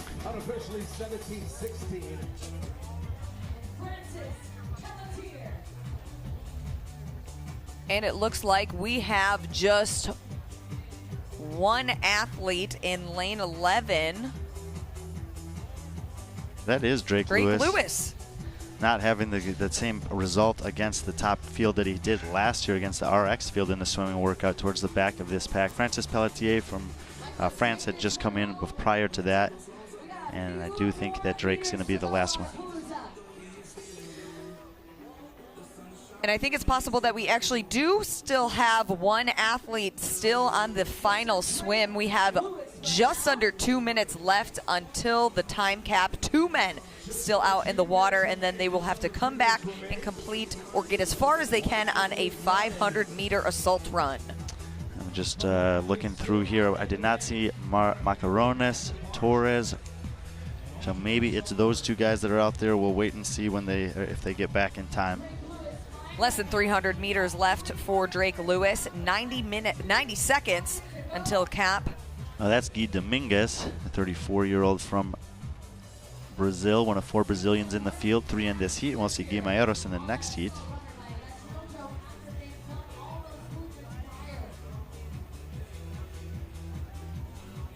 And we talked about it with the LatAm heats, the women's heats. The swimming in CrossFit is something that, top-level athletes are regularly training for. Some of these guys, this is the highest level of competition they've ever competed in. And unless you're making it to these big stages, swimming doesn't show up that often. So they may not be practicing it as regularly. And there, Drake Lewis finishes just about 50 seconds under that time cap. 2 athletes, again, still in the water. We'll see how close they can get in the next 40 seconds. And I do think that is Macarones behind him. So Gui Dominguez and Antonios Macarones, I believe, are the last 2 guys in the water in Heat 1. And again, the athletes still have one event left to close out the elite individuals. They will be reseeded after both heats of men are done before that final event tonight here at TYR Wodapalooza.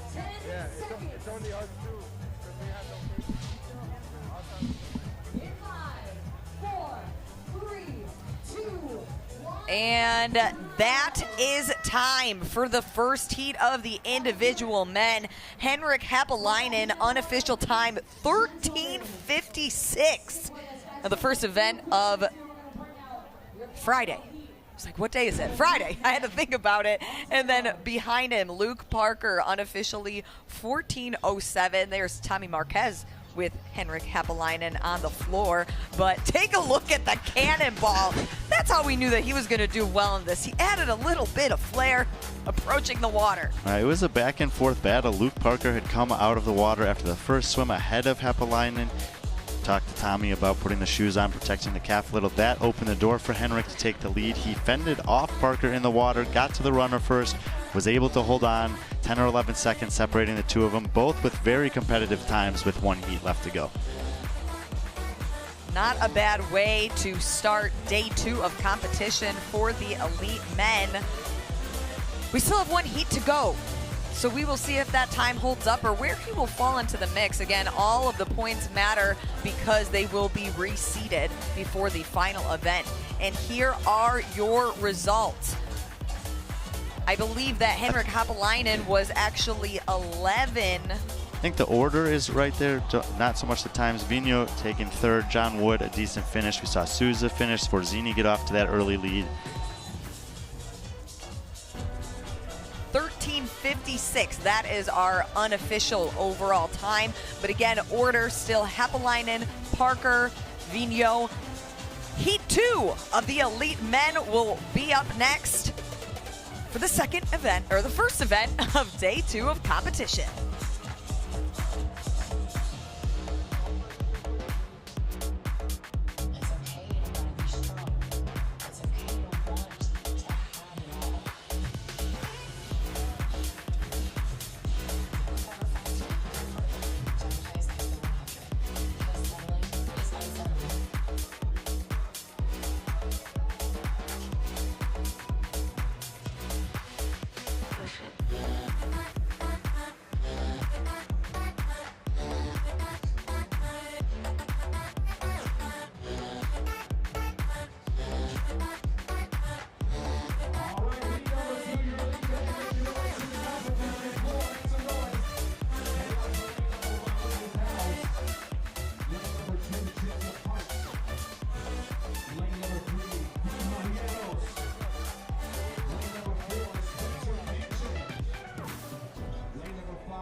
Beautiful Bayfront Park in Miami, Florida, as day number 2 of TYR Wodapalooza continues, and we are glad you're with us, everybody.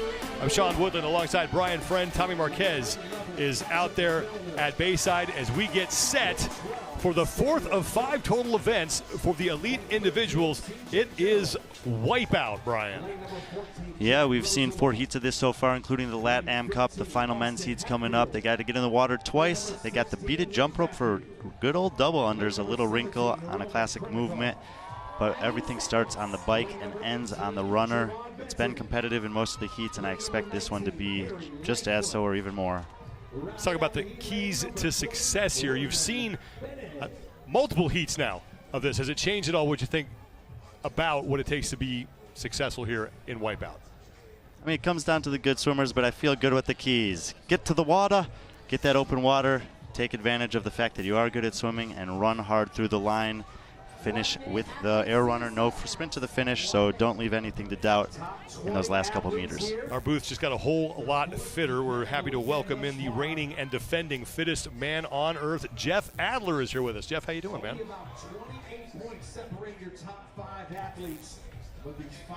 I'm good, man. I'm sorry. I don't think your mic is open, but people may have been able to hear you. Now let's try that again. Am I on? There we go. Yeah, happy to be here. Yeah, happy you have a mic that works now. Yeah. What's it like for you being as a fan here? I know you competed here last year on the team with that Canadian PB&J, and now you're tooling around, just kind of.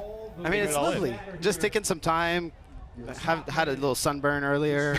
Just here to have fun, and it's fun to see the other guys send it pretty hard. I'm quite happy to be looking and not doing, honestly. But we all feel that way at some time in the season, I guess.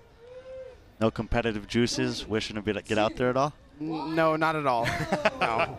Well, let's talk about this event in particular as the men start on their 50-calorie bike. How would you approach this? I mean, for the good swimmers, I think it's a good idea to push the bike a little bit so you could be like first in the water, because like for someone like Brent, you could chill out on the swim.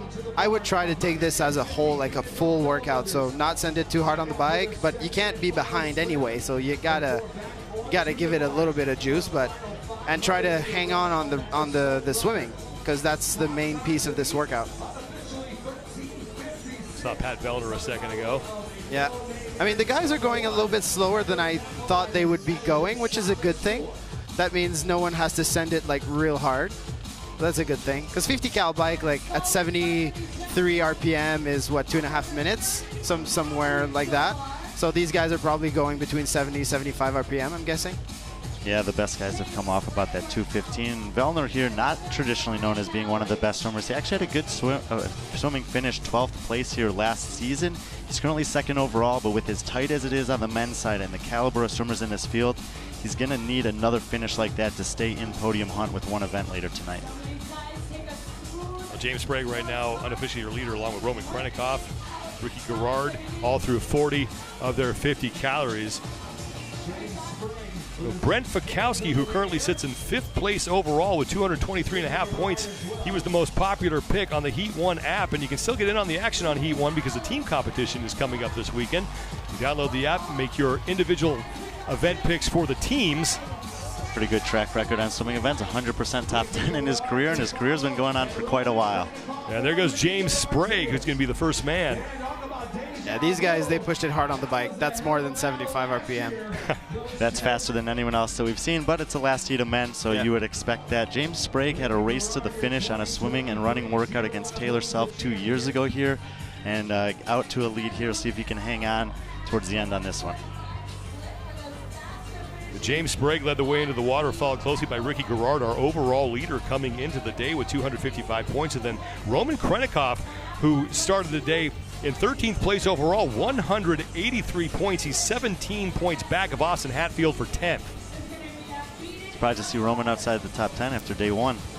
Yeah, I mean, he's always pretty good. He's always pretty fit, but he's been competing a lot, so I don't know what the goal for him was this weekend, and I think it's different for everyone, especially at this time of the year. Like, if you feel good, like, you just go for it, but you could back off as well. Like there's no shame in that. Brent Fikowski's in the white swim cap towards the bottom of your screen, and he's starting to creep up on Ricky Garrard and James Sprague. He's already passed Roman Krennikov. Yeah, there we go, Brent. I'm routing for Brent on this workout. So I've looked at this workout, and if you get off the swim first on that first swim, there's no reason for a good swimmer to not finish the workout in first place. Like the 150 beaded ropes, everybody's gonna get through it pretty quick, and then it's a run and a 500 meter. The 500 meter run is just go for it. Like your workout's done by then. Yeah, very few people have been able to pass on the run, but I like this shot that we're able to get here. We've heard athletes over the history of the sport talk about how much of a battle it can be for space in the water. Have you had any experiences like that? And when you see Roman and Brent bumping shoulders like that, does it bring back any memories? Not so much, because I haven't been battling swimming so much. Like the last few times I did swimming was either in the pool at the games, or I did it here as a team. But because we were spread out, like I was alone in the water, so I haven't had to battle. But this is great to watch. I mean, the guys are pushing it hard to try to gain position in the water. But very few can do it. Like I know, like Brent's a good swimmer. He can make that move, but I wouldn't be one of those. Like I would try and just keep my head in the water and breathe. Well, Brent Fikowski has moved into second place behind James Sprague. And for more on Fikowski, let's go down to Tommy Marquez. Speaking to the battle and maybe bumping some shoulders a little bit, Brent Fikowski just took it to another level. On the initial entry here, he was just behind Ricky Garrard. Ricky dove in, popped straight up. Brent just decided to go right over the top of him. His entry into the water went up over Ricky, passed him immediately, and just started laying waste to this swim. So maybe he took a few notes from Jeff and is really trying to dial it up here on this race. Brent Fikowski now in second place. Fikowski was your overall leader at one point yesterday. Right now, fifth place overall with 223.5 points. He's only 21.5 back of Ricky Garrard for the overall lead. James Sprague in lane 5. By the time he gets all the way down there, he and Fikowski are going to be pretty close here. Brent has been good in the past in skipping rope, especially like heavy ropes, drag ropes. I don't know if he's going to use his technique like reverse handles. Oh, he takes them regular, so I wouldn't be surprised to see Brent making a move on this rope. You guys have so much experience competing. When someone hands you a new jump rope, how much of a difference does that really make? So I haven't done double unders with a beaded rope much, but what I've heard is it feels a little bit like the drag rope. So it is like difficult. It's draggy. But I think these spin a bit more, so they might be like half and half between regular rope and a drag rope. About 5 or 6 men on their 150 double unders before they will head out on a second and final swim. I know the biggest challenge for me on these ropes would be jumping bare feet, especially like wet, and you don't want to like whip your toes off. So that's something I would be aware of if like doing these double unders. But I mean, when you're in the action, you think less about it. But I know that right now I'm looking at these guys jump and I'm like, oof, my toes. Jeff, I know you stay in your lane a lot when it comes to training, but another young Canadian, Jack Farlow, having a really good showing after day one, third place overall. What can you tell us about Farlow? Let's go, man. Come on. You got 2 more to go. But yeah, he's young. He has good talent, and he's doing well so far this weekend. It's great to see. It's awesome. Just saw Pat Vellner getting out of the water. So Pat Vellner towards the back of the pack here in the second and final heat for the men. Man on the left side of your screen, James Sprague fighting for the lead right now with Roman Krennikov and Brent Fikowski. Fikowski still with the goggles and the swim cap on. Oh, he's ready to go back in that water. Yeah, Brent was sitting 5th coming in. Pat was sitting 2nd, but only 27 points between them. And with the disparity just in this heat alone, that gap can go away real fast. Yeah. Well, James Sprague, 11th place overall. And now Brent Fikowski going for the water is out on the run. And a man we haven't talked about at all, Sam Quant, second behind him. Sam Quant does this all the time, Jeff. Yeah. Well, and Sam Quant, I was just thinking, where is he? Because he's in 4th place overall and just pops out of the shadows, and all of a sudden he's right behind your leader. I mean, he's not a bad swimmer, and this rope, like, he's good at these types of movement, like a bit harder and gruntier. Sam is always really good at those. And Quant has an event win at the games from 2020 on the swimming workout where you needed to get that heart rate up before getting in the water. Yeah. This could be a great event for him. Sam Quant has 237 points. He's only 18 back of Ricky Garrard for the overall lead. And did we see where Ricky fell to here? Garrard is in the water right now. James Sprague was able to pass Krennikov. Garrard entered the water in 5th, so he was behind Sam Quant. And so this is going to be a bit of a sprint on that air runner at the end. Keep in mind, the athletes have different distances to traverse getting back to the stage because they have to go back to the lanes, of course. Yeah, if Brent wants to give himself a little bit of time, he's going to have to turn on the jets. I think it's no issue for him. Like, he's already creating that little gap. Like, he's going to be able to get a few seconds. Well, Ricky Garrard is at the very bottom of your screen. Next to him on the left at the bottom, that's Roman Krennikov. We talked about that Quant, sighting, Sprague, and Fikowski. the sighting of that buoy. Ricky taking a real tight line there. It might be a little bit of an extra distance swimming for him if he doesn't get to the left quickly. Well, the time to beat, approximately 13 minutes, 56 seconds from Heinrich Happelainen in heat number 1. And now you can see Ricky Garrard having to make a significant adjustment to his course to get around that white buoy. And he will fall in behind, it looks like, That's Roman. Roman Krennikov. So 3 of the top 5 to start the day are in this lead pack. Ricky there in 5th. Quant and 3rd, I believe, and Fikowski out front. And man, with Vellner and Jack Farlow back in the pack. We're gonna have a good shakeup on the leaderboard after this event. That's great. Let's send it back down to Tommy Marquez at Bayside.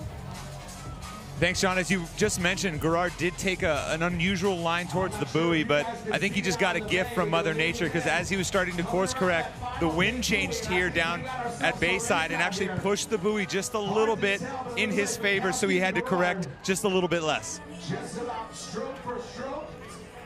Well, James Sprague and Brent Fikowski right now look like they're neck and neck for the lead. Fikowski is on the right. We think that's Sprague on the left.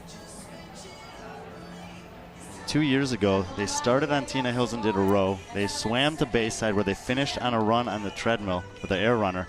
And Taylor Self beat James Sprague by 1 or 2 seconds. I talked to James about that this year, and he said, if it comes down to the run, I'm running for my life. I don't want to finish second by 2 seconds again. Well, Ricky Garrard, meanwhile, has fallen back into 5th place. He's your overall leader coming in with 255 points, only 4.5 points up on Pat Vellner in 2nd, but Vellner's towards the back here, so Vellner is in danger of falling out of that 2nd place spot. Now here comes James Sprague for the final time out of the water. James Sprague entered the day in 11th place. He's definitely going to push himself somewhere up into the top 10. Other athletes in that top 10 we haven't seen at all. CJ Gerald, Colt Mertens, Jack Rosema, Sam Cornway, Austin Hatfield. Huge opportunity for Sprague to make a move up the leaderboard with 1 event to go. Sprague is the first man onto the runner. Brent Fikowski is going to be 2nd. Now here comes Sam Quant to start that final 500-meter run as we are now 11.5 minutes in, 13:56. That's the time to beat from Heinrich Happelainen. Here comes Ricky Garrard out of the water for the final time. I think 13:56 is going to be in the rearview mirror for these guys. Yeah, probably for even the top 5. Depends how hard they're going on the run. Well, there's another impressive Canadian athlete right behind James Sprague. That's Mitch Hooper. Such a good dude. He just split jerk. World's strongest man. He split jerk 460 today. Just as a warm-up probably, easily. right? Yeah. Were you training with him?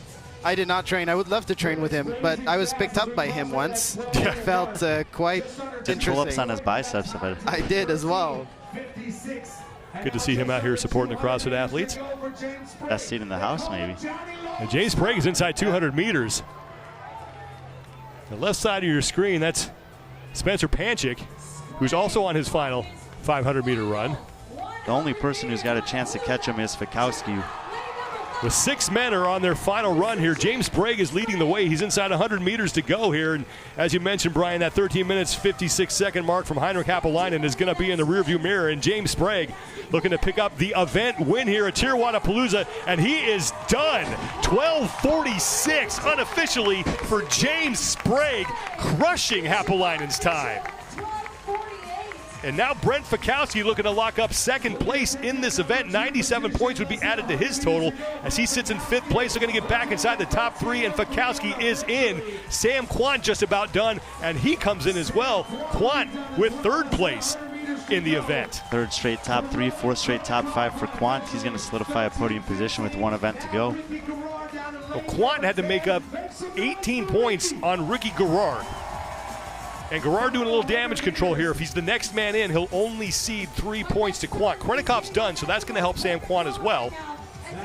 And Ricky Garrard is in 5th place.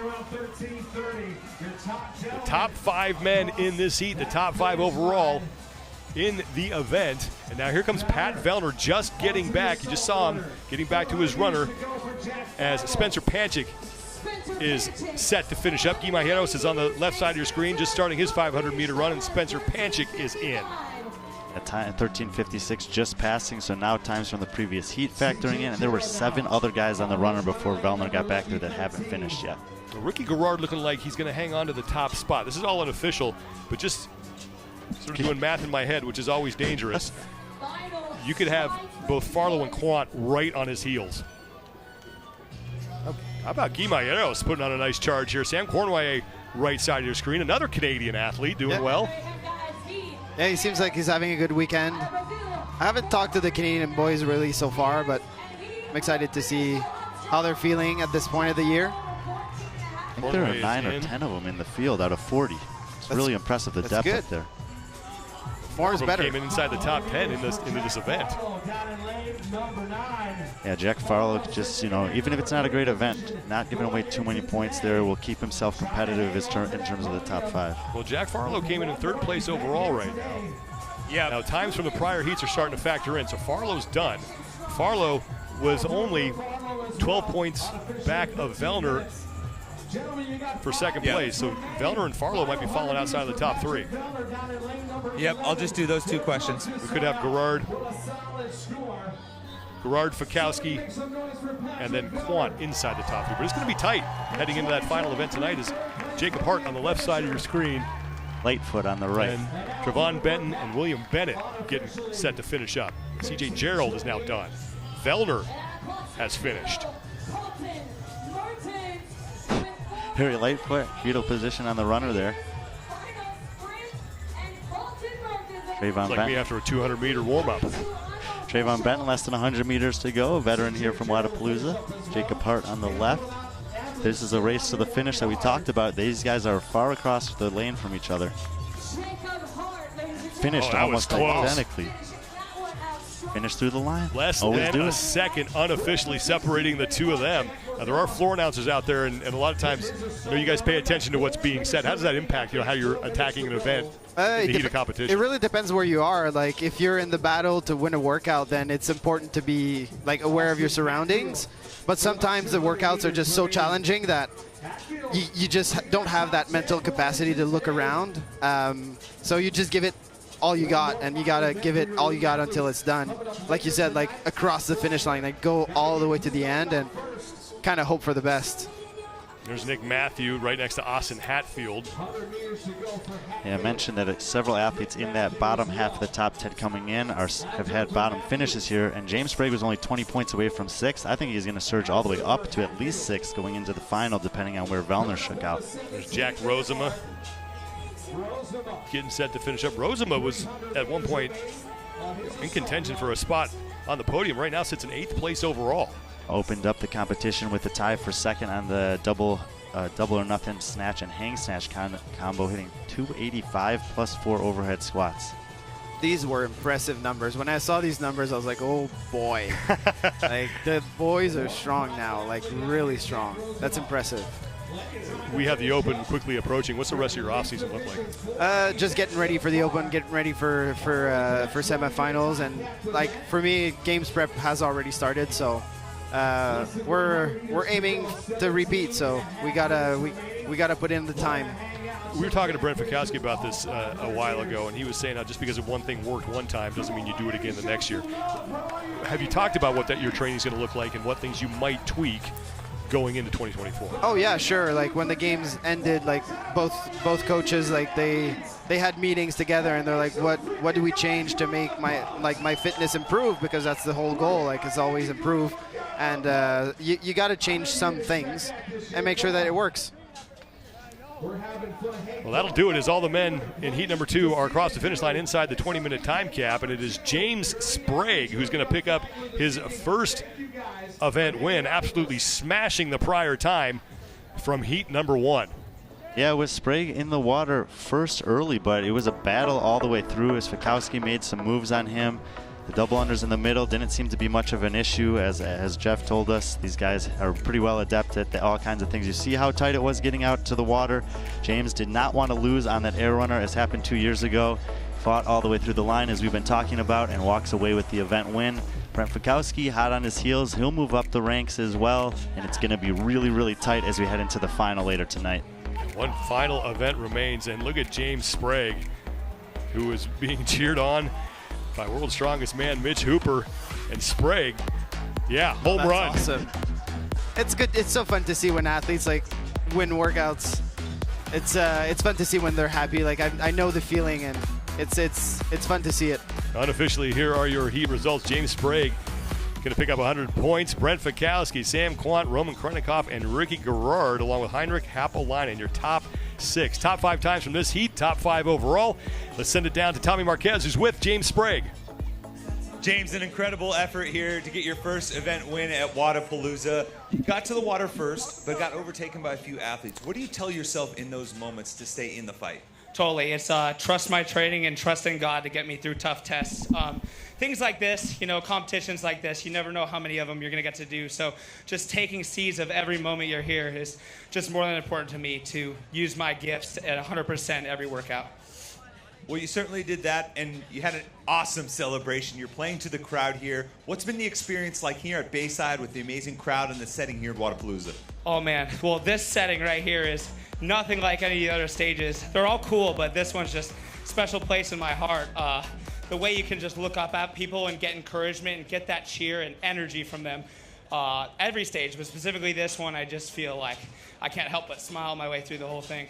Well, you left a smile on a lot of the fans' faces here with that performance. Congratulations. Sweet. Thank you so much, Tommy, and thank you, fans, for being here. James Sprague, 100 points. Updated unofficial overall standings. Ricky Gerard is going to hang on to the overall lead, but it's only by 12 points over Sam Quant, who moves into second. Brent Fikowski's inside the top 3, followed by Sprague and Sam Cornwallier now inside the top 5 as Pat Vellner, he goes from second down to 9th. Again, these are unofficial overall standings heading into the final event. Jeff, thanks so much for stopping by, man. Best of luck the rest of the way. Thank Looking you. forward to seeing you compete this season. That's going to do it for us here at Bayside, but competition continues here on Friday at TYR Wodapalooza. Stay with us, everybody, as our coverage continues from beautiful Miami, Florida.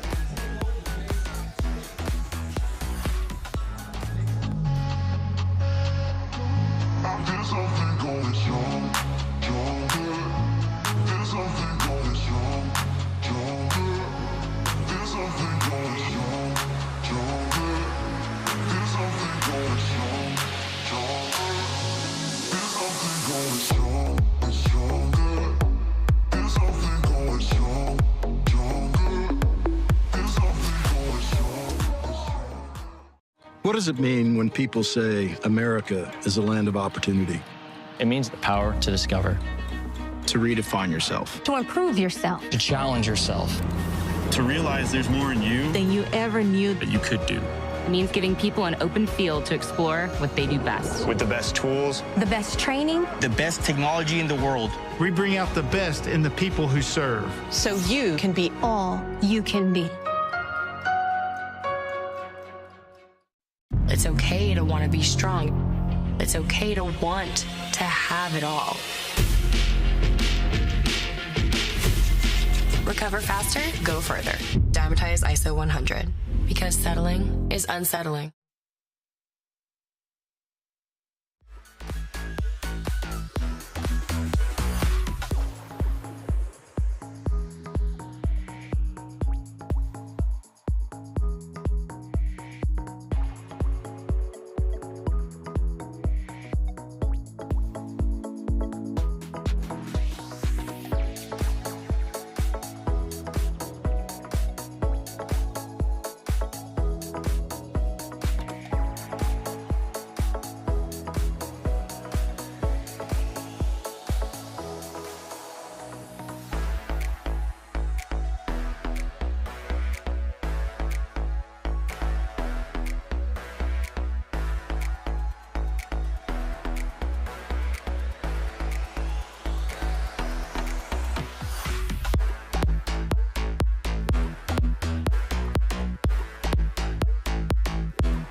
The final event for the LATAM men and women is about to be underway on Flagler as these athletes take on Circo. I'm Lauren Khalil alongside Brian Friend. All of the points are on the line before we crown our men and women champions for the first time ever for the LATAM Cup, seen here at TYR Wodapalooza. Yeah, we talked about it yesterday. All these athletes earned their way to be here. They've had 4 events so far, 1 event to go. You see it on the screen there. It starts and ends with the mixed grip kettlebell lunge. 90 feet is going to be a distance irrelevant here, and 60 feet as well. It's 30 feet across. In the middle, they got 3-rounder, rope climb, toes to bar, and handstand walk. Always fun to have a lunge as a cash out, a nice march to the finish. We have seen that either make or break athletes historically, Brian, at CrossFit competitions, and I'm curious to see how that's going to play out after all of this work ahead of it, and even how those handstand walks are going to impact that final movement of our final workout. Yeah, certainly going to be an element of shoulder fatigue. These athletes already swam this morning, and if you're not that good in the water, the shoulders could take some hit there, so we'll see how they handle it, especially on that way out in the end. Lane assignments that we have: Camila Marca in lane 1, Vera Valdez lane 2, Sasha Nievas lane 3, Fernanda Dodo lane 4, Paulina Haro in lane 5. 10 women out there, 9 men in their lanes. Our leaders, Marina Meza, still hangs out to that overall top spot for the women. Alejandro Trios hangs on to the overall top spot for the men. And it's all on the line now. Yeah, and it's been a similar story on both sides, with a couple athletes separating themselves from the pack.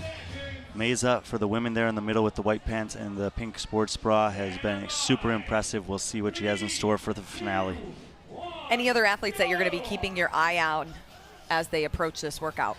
I mean, you know, the fun thing about this division is that there were some athletes that we haven't necessarily seen in this kind of competition before. Trios for the men, Meza for the women have been standouts, but I'm still looking at Isaiah Vidal, who's been charging up the leaderboard the last couple of events, to maybe do something special here. So right now, both the men and the women, they will go down 30 feet with the mixed grip, turn around another 30, and then one more length of that 30 with the kettlebells before they can begin their 3 rounds of 3 for the men, 2 for the women, rope climbs into toes to bar, into the handstand walks.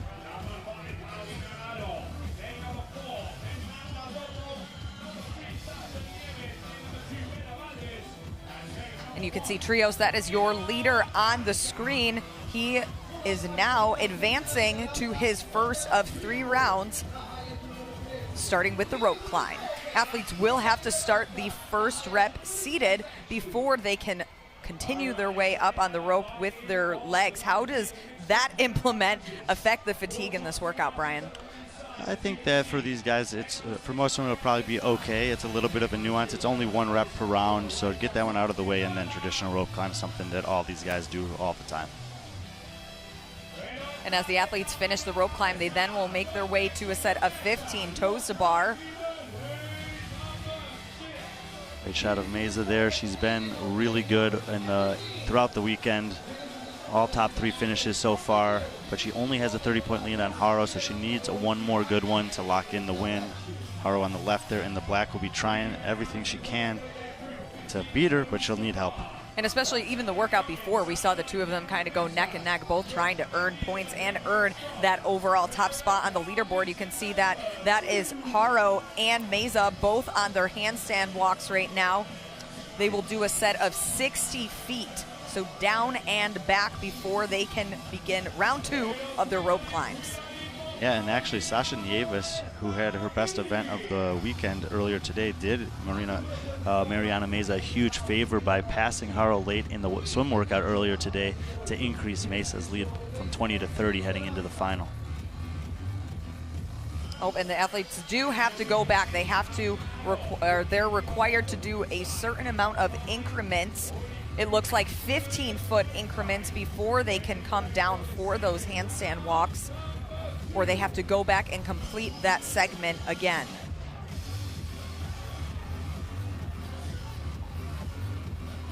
Solban there on your screen right now, finishing his 2 of 3 rope climbs.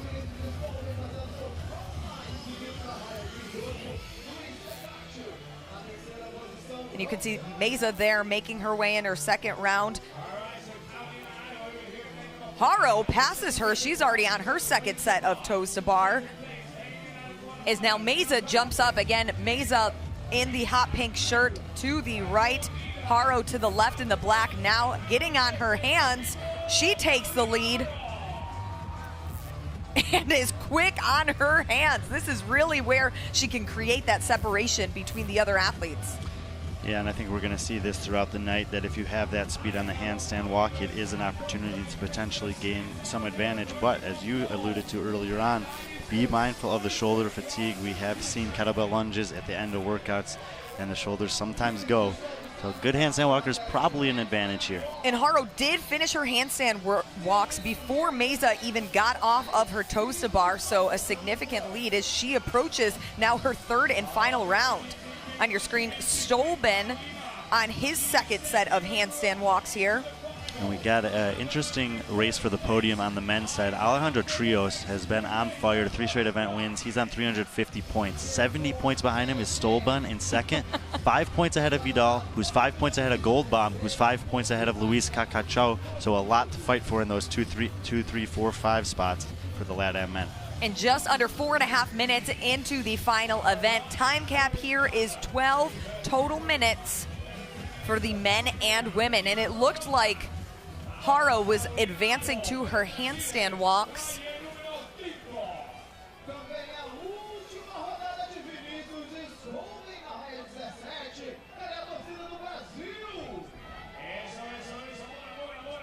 Again, final event for the LATAM Cup men and women. There is Haro again on your screen. So she is in her last set of toes to bar, 15 of these to complete her round. Haro has to go for it here. She's got nothing to lose. There's a huge points drop after the top two, and that's Emily Andrade, but she's 85 points behind Haro.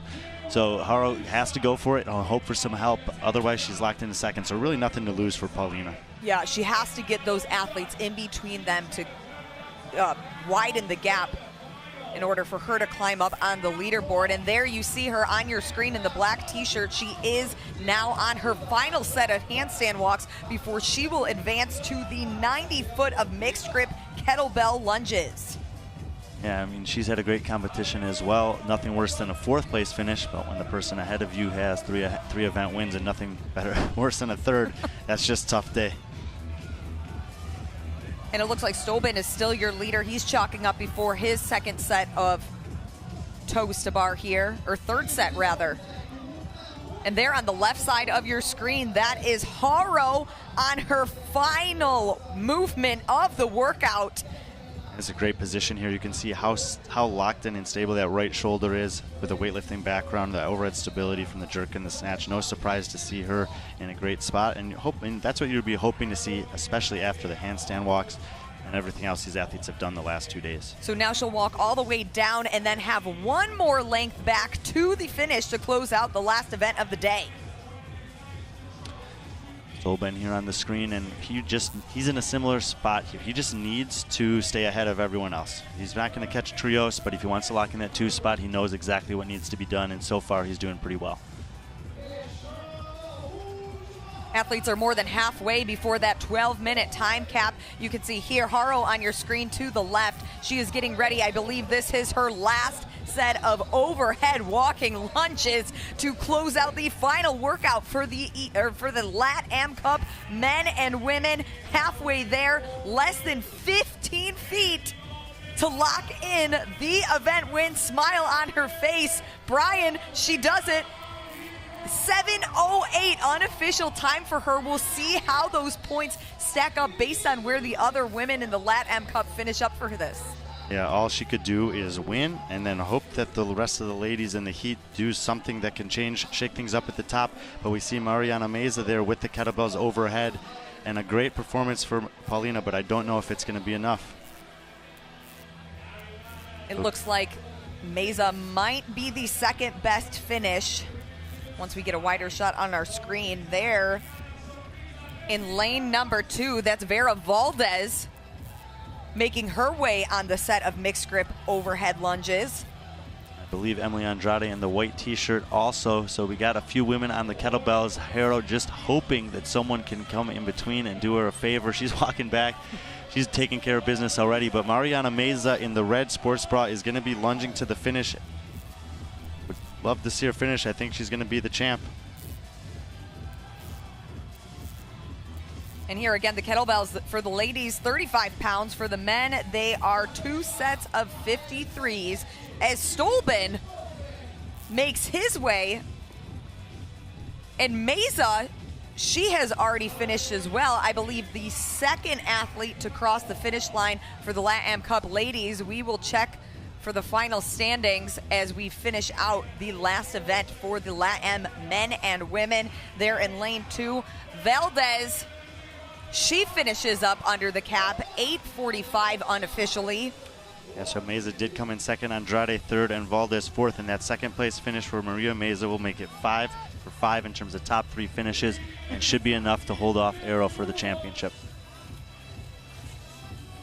And that's Trios on your screen right now. He is in his last set of his handstand walks before he can advance to his lunges.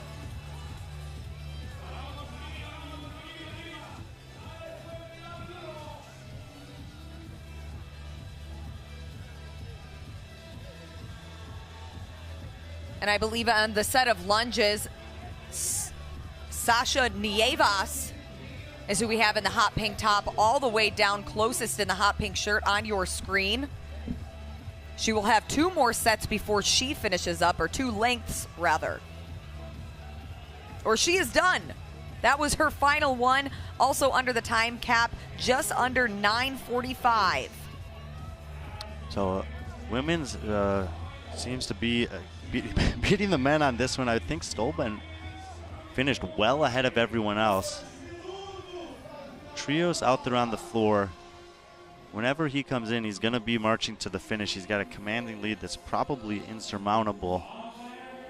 A couple other guys have come across the line.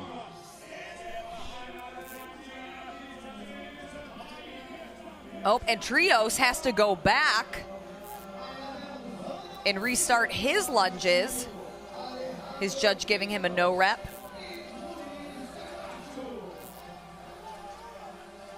And now he will continue forward again.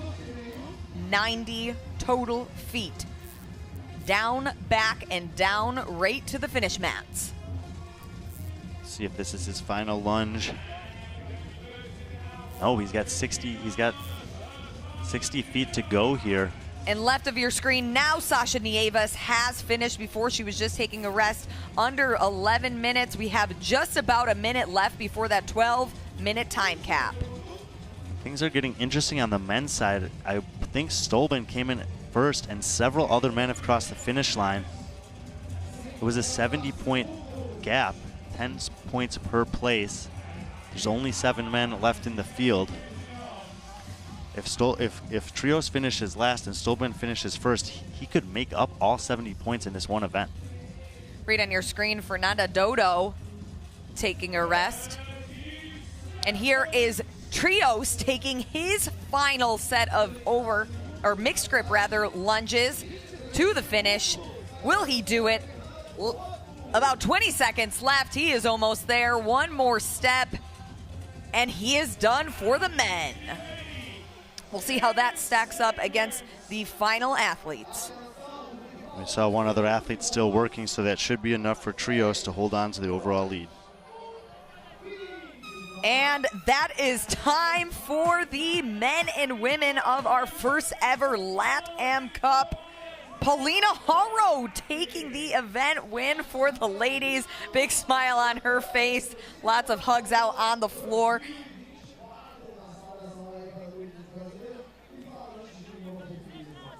Finishes Stolben and Alejandro Trios. They're on the right exchanging a hug. It looks like they're going to be the top 2 overall finishers. We believe Trios will hold on to the lead. Stolben taking the event. He ended the competition the way he started it, with an event win, and I think it's going to be good enough for a second overall. Not bad, and especially an exciting showing from these athletes, all qualifiers from locations throughout Latin America. Look, yeah, he's like, yes, no, maybe, we think so. Gives a wink to the camera, but locking it in. First ever time LATAM Cup here at the 12th annual TYR Wodapalooza.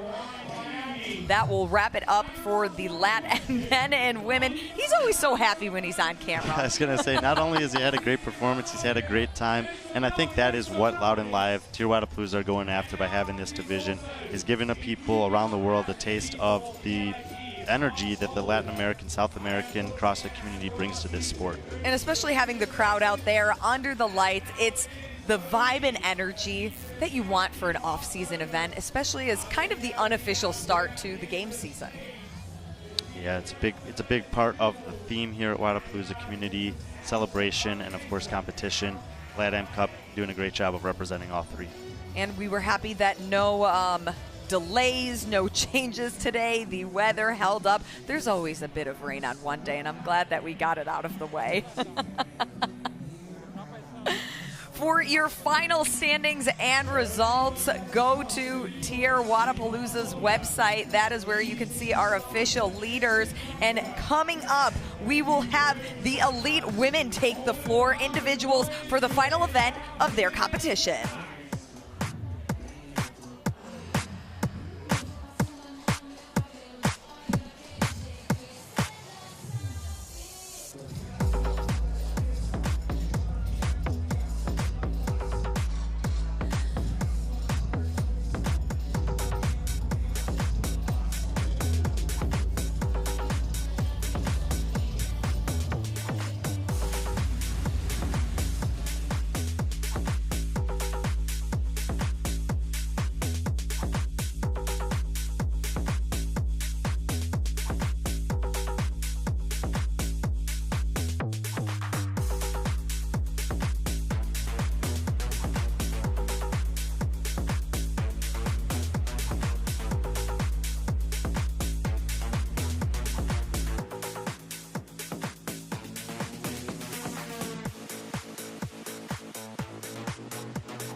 man when I chat and chit.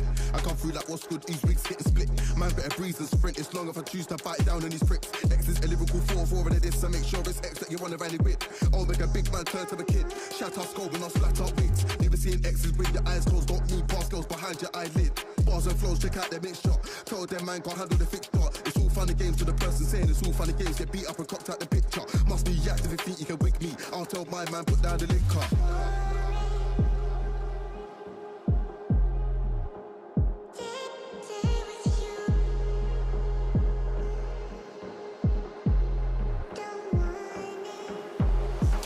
I ain't got none, don't care which means I lost them. Genie's out of the bottle when I ain't going back, so now I'm a problem. They can't land, I'm a pro or column. Lyrically taking lives, I'm taking souls. Can see man's never been stolen. I'll take heads off, I leave them rolling, just like balls in bowling. I'm a fully charged in a machine like, man better be careful of me. I ain't just another MC, I'll spin your clock 360 degrees, flat line on set. Man, I leave that to see she got a rating, but watch that decrease. Watch your whole team get smashed to pieces, don't puff out your chest like Reese's.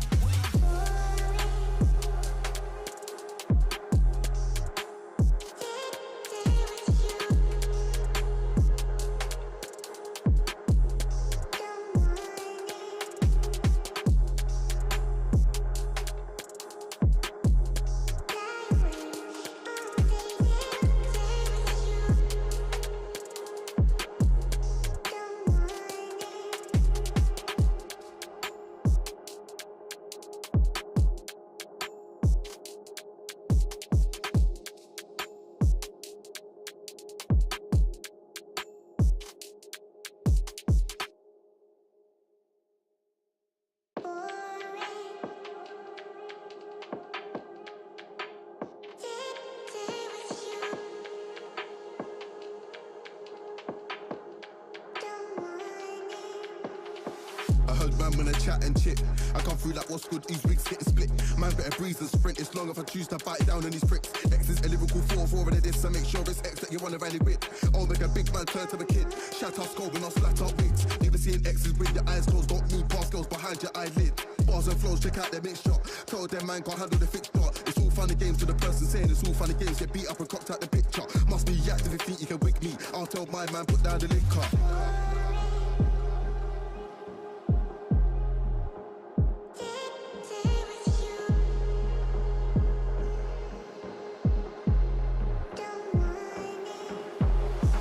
I ain't got none, don't care which means I lost them. Genie's out of the bottle when I ain't going back, so now I'm a problem. They can't land, I'm a pro or column. Lyrically taking lives, I'm taking souls. Can see man's never been stolen. I'll take heads off, I leave them rolling, just like balls in bowling. I'm a fully charged in a machine like, man better be careful of me. I ain't just another MC, I'll spin your clock 360 degrees, flat line on set. Man, I leave that to see she got a rating, but watch that decrease. Watch your whole team get smashed to pieces, don't puff out your chest like Reese's.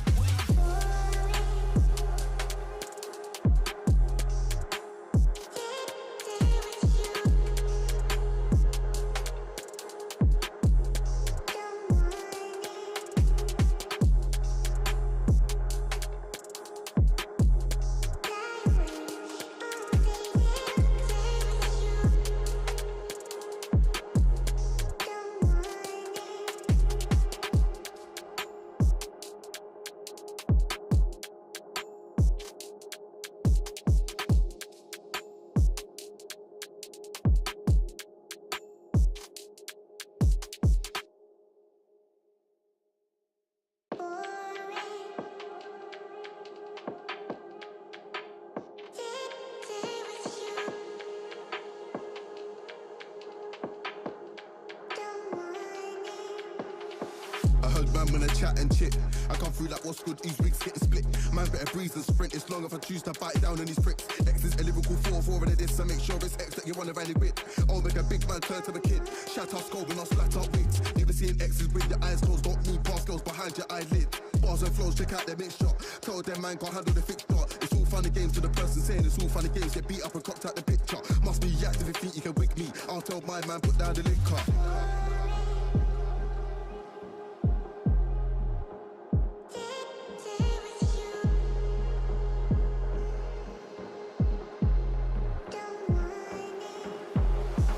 I ain't got none, don't care which means I lost them. Genie's out of the bottle when I ain't going back, so now I'm a problem. They can't land, I'm a pro or column. Lyrically taking lives, I'm taking souls. Can see man's never been stolen. I'll take heads off, I leave them rolling, just like balls in bowling. I'm a fully charged in a machine like, man, better be careful of me. I ain't just another MC. I'll spin your clock 360 degrees, flat line on set. Melody that to see, she got a rating. But watch that decrease. Watch your whole team get smashed to pieces. Don't puff out your chest out Reese's. The final workout for the elite women here at 2024 TYR Wodapalooza. Athletes are taking Flagler right now for El Circo. I'm Lauren Khalil alongside Tommy Marquez. Brian Friend is out on the floor right now. The final event, can you believe it? We have made it here, 5 total events for these individuals. I remember the start of this event like it was just yesterday, but you know what? We're already here at the finish. We got a nice little gymnastics mixture for these athletes. You're going to do some kettlebell lunging. We're going to have some rope climbs with a little twist in there, toes to bar handstand walk, and you're going to have to lunge again to close things out. And we were talking about that mixed grip lunge at the end. They're going to have to pay attention to that to make sure it's a make or break moment for a lot of the athletes. Absolutely. You got a couple of twists like the seated rope climb to start in the mixed grip. You have to pay attention to detail, and then sure hands, things with like handstand walk and a rope climb where you have to touch at the top. Make sure your hand placement is important because you don't want to get those costly no reps. And that's what it's all about as the final event of the day for the elite individuals before we crown a champion. And Heat 1 of the elite women is underway. They will start with 90 feet of that mixed grip kettlebell lunges. So down 30, back 30, and then down 31 more before they can start their 3 rounds. You see Elena Karatala-Sanohui on your screen, a Games athlete from a few years ago. Snuck in there through the last chance qualifier, actually was the gatekeeper ahead of fan favorite Katrin David's daughter. Turned a lot of heads when she did that, trying to work her way back into the upper echelons of the sport. And another athlete that we have in here, Berger's daughter, 16 years old, youngest athlete on our elite floor. What were you doing at 16, Lauren?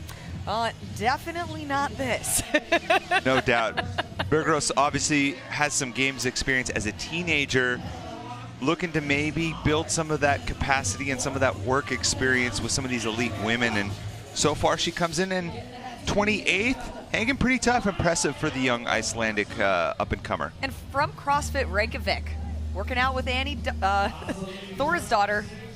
Not a bad company. If you want to go to the games, just go work out at CrossFit Reykjavik. It seems like they just have games athletes there on reserve just in case on any given year. All of these elite women are now into their 3 rounds, starting with 2 rope climbs. Again, Tommy mentioned that it must start from that seated position. A lot more fatiguing that way. Yeah, and really it's a legless rope climb for maybe 1 to 2 pulls. The key being that their feet have to be off the floor. You get a couple of pulls just to get enough to make a big pinch, and then it becomes a regular rope climb after that. And there you see in lane 16, that was Katie Canning, as several of these athletes make it into their set of 15 toes to bar. Did so much pulling yesterday with the addition of those strict pull-ups.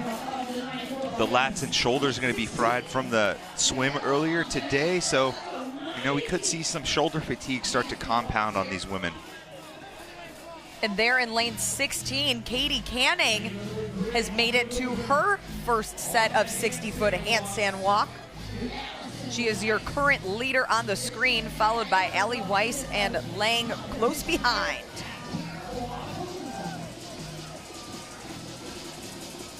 And no reps here are going to be pretty costly because you have to do larger chunks of these handstand walks unbroken. Kind of speaking to the sure hands, you want to make sure cross the T, dot the I, make sure both hands get across the line clearly. Allie Weiss now on your screen. She has pulled ahead. She is your current leader ahead of Canning. She will now advance to her second set, starting with those rope climbs. Canning finishing up her set of handstand walks.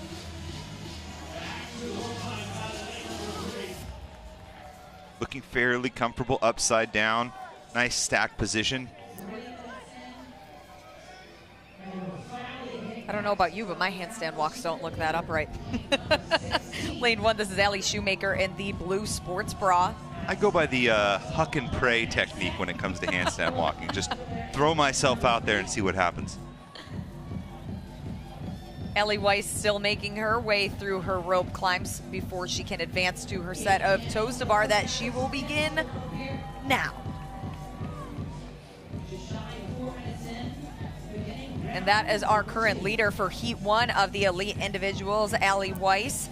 15 is the reps that she's looking to accumulate on here before she can then make it into her second set of 60-foot handstand walk. Allie Weiss alongside her sister, Brittany, both pretty familiar within the CrossFit community. Her sister part of that CrossFit Invictus affiliate cup winning team, and Allie competing at the North America West semifinal this last year, hoping to finish on a high note for the individual side.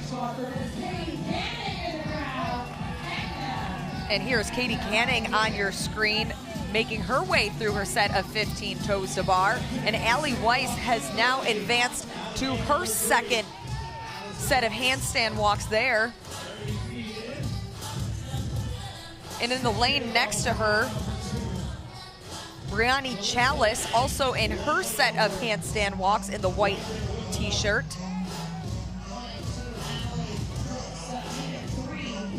See Allie just taking large, long steps on her hands. Very different than some of these athletes that prefer the shorter, choppier cadence with their handstand walk. Lane 4 in the white shirt, Kalista Lang. She is in second place overall, just behind Allie Weiss, who is now on your screen, finishing up her set of handstand walks. With a movement like handstand walks, there's a high risk-reward ratio, especially as you get further along. Shoulder fatigue starts to pile up. All it takes is one misstep, and you can get, you know, a costly no rep that forces you to go across the floor, and suddenly you have 4 to 5 spots that evaporate in front of you. And Lang is now next to Allie Weiss, both of them getting to their rope climbs at almost the same time. We'll see if Lang is able to make a push past Weiss. But Weiss is the first one to start her rope climbs. Lang takes a break, resets her hands. Allie Weiss now finishing her first rope climb as Lang begins her first rope climb. Again, on your screen, Allie Weiss all the way to the left in the sports bra and shorts. Lang next to her in the white t-shirt.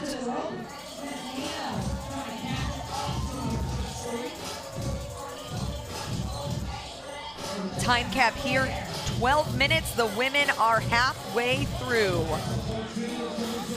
Beautiful toes to bar technique from Allie Weiss. Oh yeah. Nice, those are textbook. long, smooth kip. You do see a couple variations here. Typically, you'll see some athletes almost bicycle their feet a little bit to reduce the turnaround time, but it doesn't utilize the kip and the swing as much, so you can vary between these depending on fatigue, but Allie opting for that longer, smoother kip. So far, she's been successful.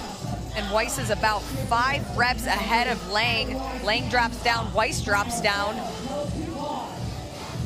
This is their last set of toes to bar before their 60-foot handstand walk.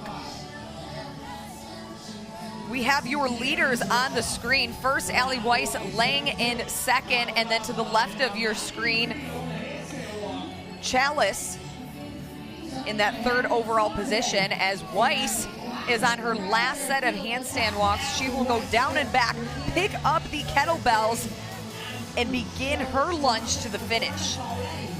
The nice part for Weiss, being right next to the athlete that's chasing you, easy to keep an eye, kind of gauge where you're at, especially for something like handstand walk. When you come up off of your hands, you have the full length of the floor to gauge and kind of take stock.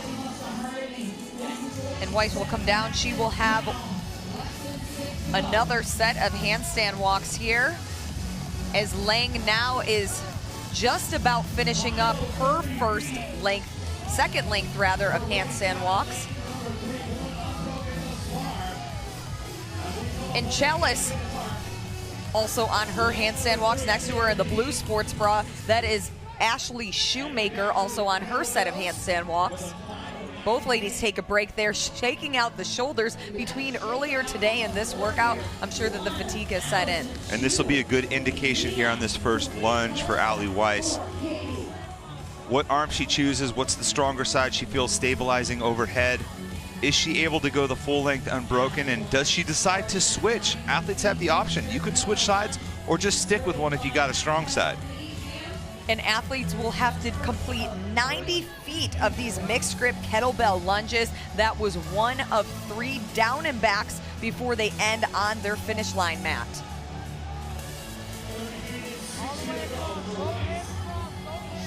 Oh, and the judge ensuring that she gets both hands across for her final set.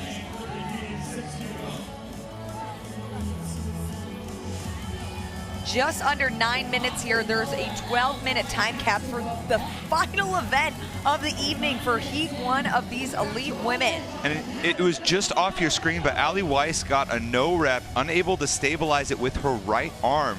On the way down, she used her right arm. She decided to stick with it. It looked like she may have switched. It was kind of hard to see, but she did get the no rep about halfway through, and Calista Lang was able to capitalize and pass her. So Lang will take a break right now as Ali Weiss finishes her 2 of 3 lunges. And she will pick them back up right before Weiss crosses her rep, but Lang drops. She gets a no rep, falls down.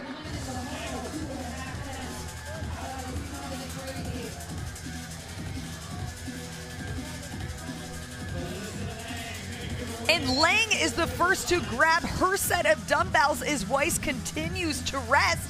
This could be her breakaway where she has beat the first girl to cross the finish line here.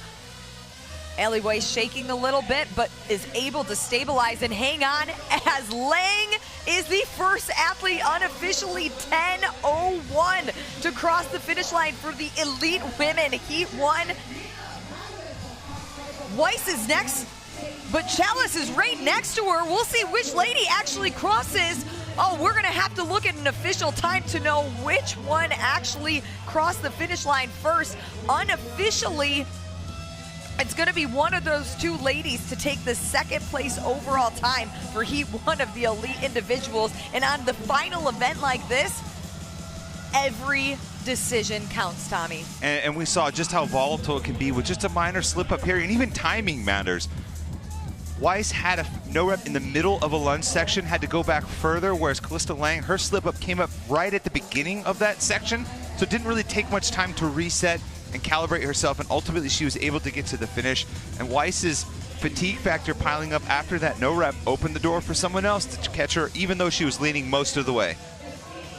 Unofficially 10:03.70 for Calista Lang as our Heat 1 women's leader, making moves at the end of the workout. Lane 16 there, that's Katie Canning. She has made her way all the way through the finish. Hollard also finishing under that 12-minute time cap. We have just 30 seconds left for these ladies.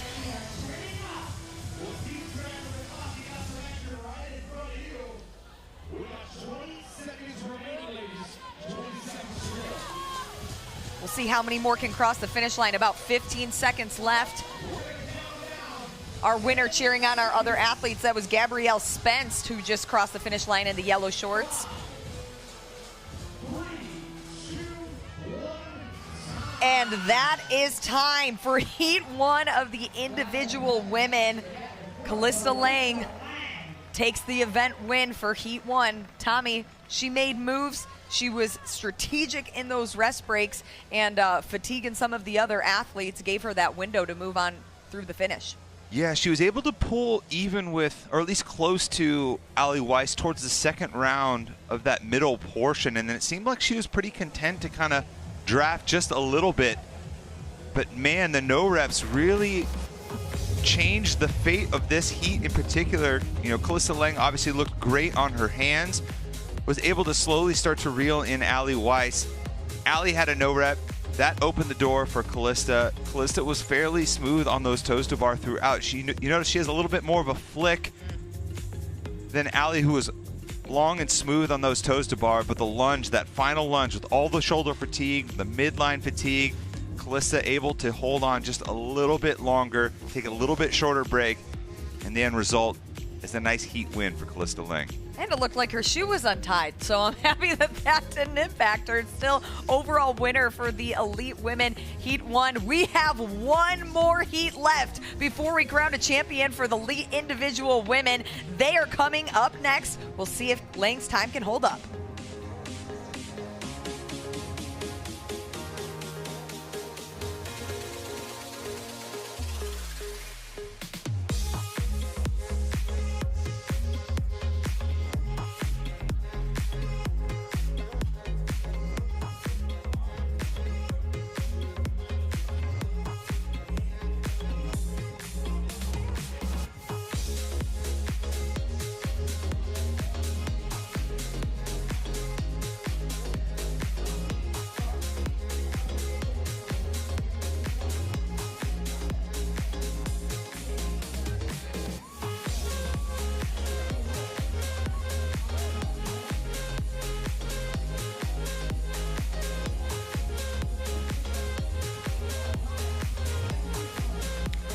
It is time to crown a champion here at TYR Wodapalooza. We are down to the final heat for the women in their last event of the competition. Thanks for staying with us, everybody, on Friday here in Miami. I'm Sean Woodland alongside Tommy Marquez.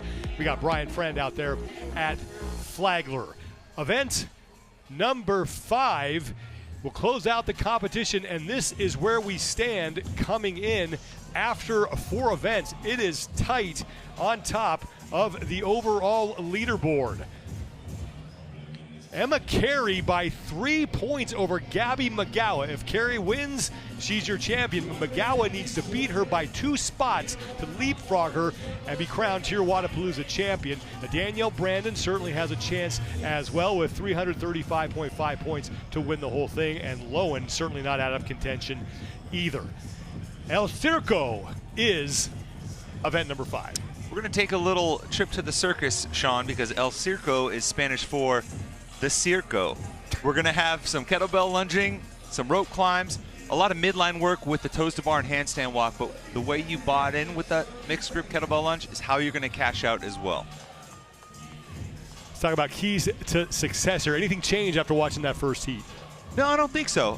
You know, honestly, the details do matter with the legless slope or with the seated rope climb. The kettlebell lunge and the positioning there, those minor things could pile up, especially with a no rep. Sure hands for sure, because everything, whether it's grip on the rope climb, toes to bar, placement on the handstand walk, that all matters as well. Second and final heat underway. We start with the 90-foot mixed grip walking lunge. 12-minute time cap here.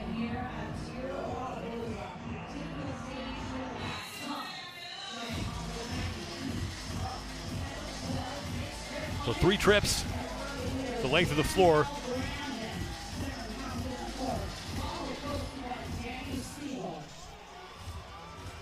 And there is Emma Carey,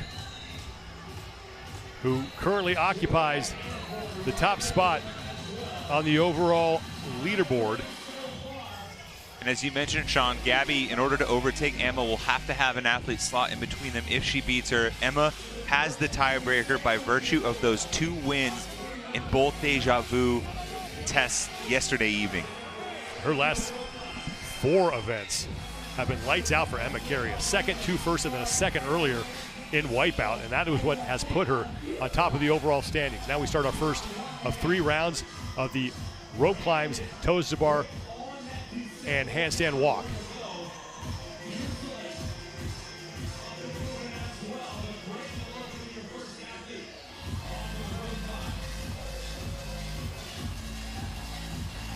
There is Gabby McGowan, who is done with her 2 rope climbs. Danielle Brandon, meanwhile, is on to the toes to bar. Danielle Brandon, 3rd place overall, 335.5 points.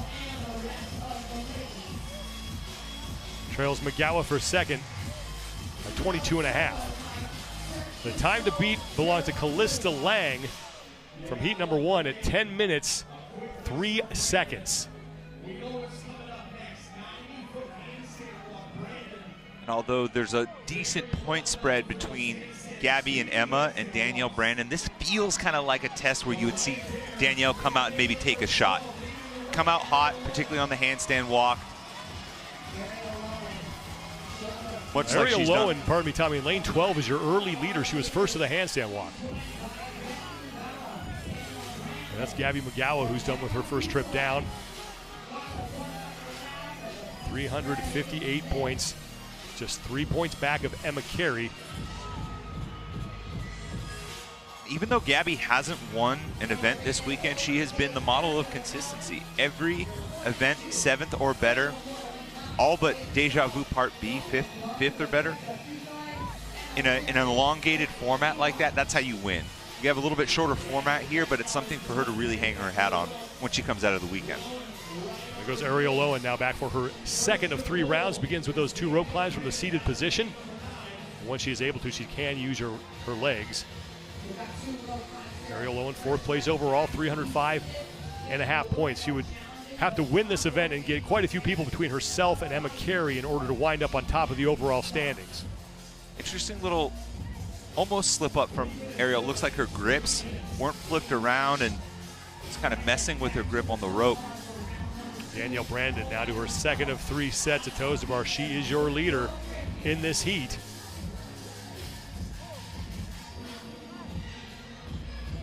Brandon's best finish came in Deja Vu B, where she took second place. And she's never finished outside the top 10 here at TYR Wodapalooza. There is Gabby McGowan, who has now moved into second place in this heat. Emma Carey on the left side. Carey's just got to stay in McGowan's back pocket. McGowan can beat her by 1 spot, but if she beats her by 2, that's when things get interesting. And what's always great about this is when you're side by side and the person that you're chasing or you need to beat, makes it a little bit easier to kind of gauge throughout. For Emma, really, she knows where the athlete that is chasing her the entire time. She probably knows that Gabby's going to have to take a little bit of a chance at some point. Gabby McGowan and Rebecca Fuselier were the first 2 women off of those toes bar behind Danielle Brandon. But Danielle Brandon is really opening up a lead here. She's in the background there in that neon top, and she now kicks down, and she has another trip remaining before she heads back to the rig. And an interesting turn at the turnaround point for the handstand walk. Gabby stood up, walked away from the line to take a break. Emma, seeing that, came down, turned around, immediately kicked up, and was able to pull ahead of Gabby. Sometimes Emma says she likes to pick a point to really attack. It looked like that was the moment for her. But Danielle Brandon is out front early now. Emma Carey has been able to overtake Gabby McGowan. Carey in second place now in this heat. Rebecca Fuselier is also in the battle for the top 3 here as Danielle Brandon starts her first of 2 final rope climbs. There goes Emma Carey up the rope. Now Gabby McGowan is back for the final time.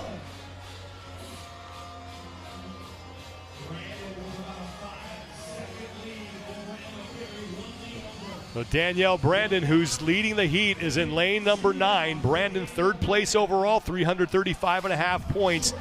Gabby McGowan sits in second with 358, and Emma Carey is your overall leader with 361. Emma Carey doing what she needs to do right now to hang on to that top spot, staying ahead of Gabby McGowan.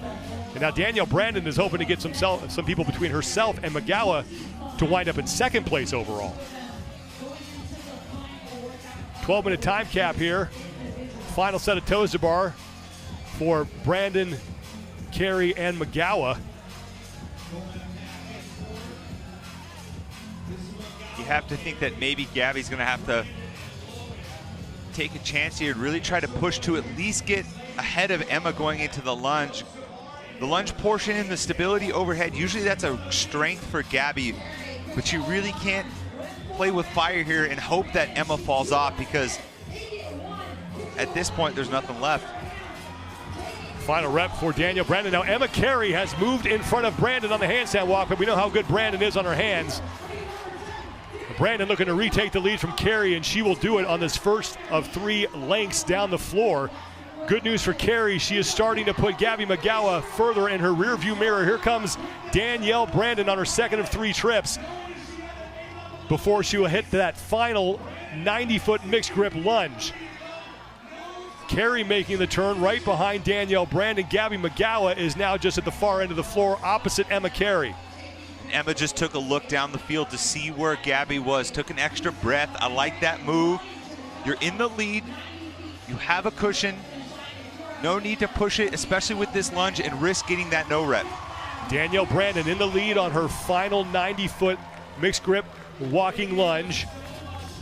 3 lengths to the floor that she needs to compete, and now Emma Carey has the kettlebells, pardon me. Carey solidly in second, and she has a huge lead on Gabby McGowan right now.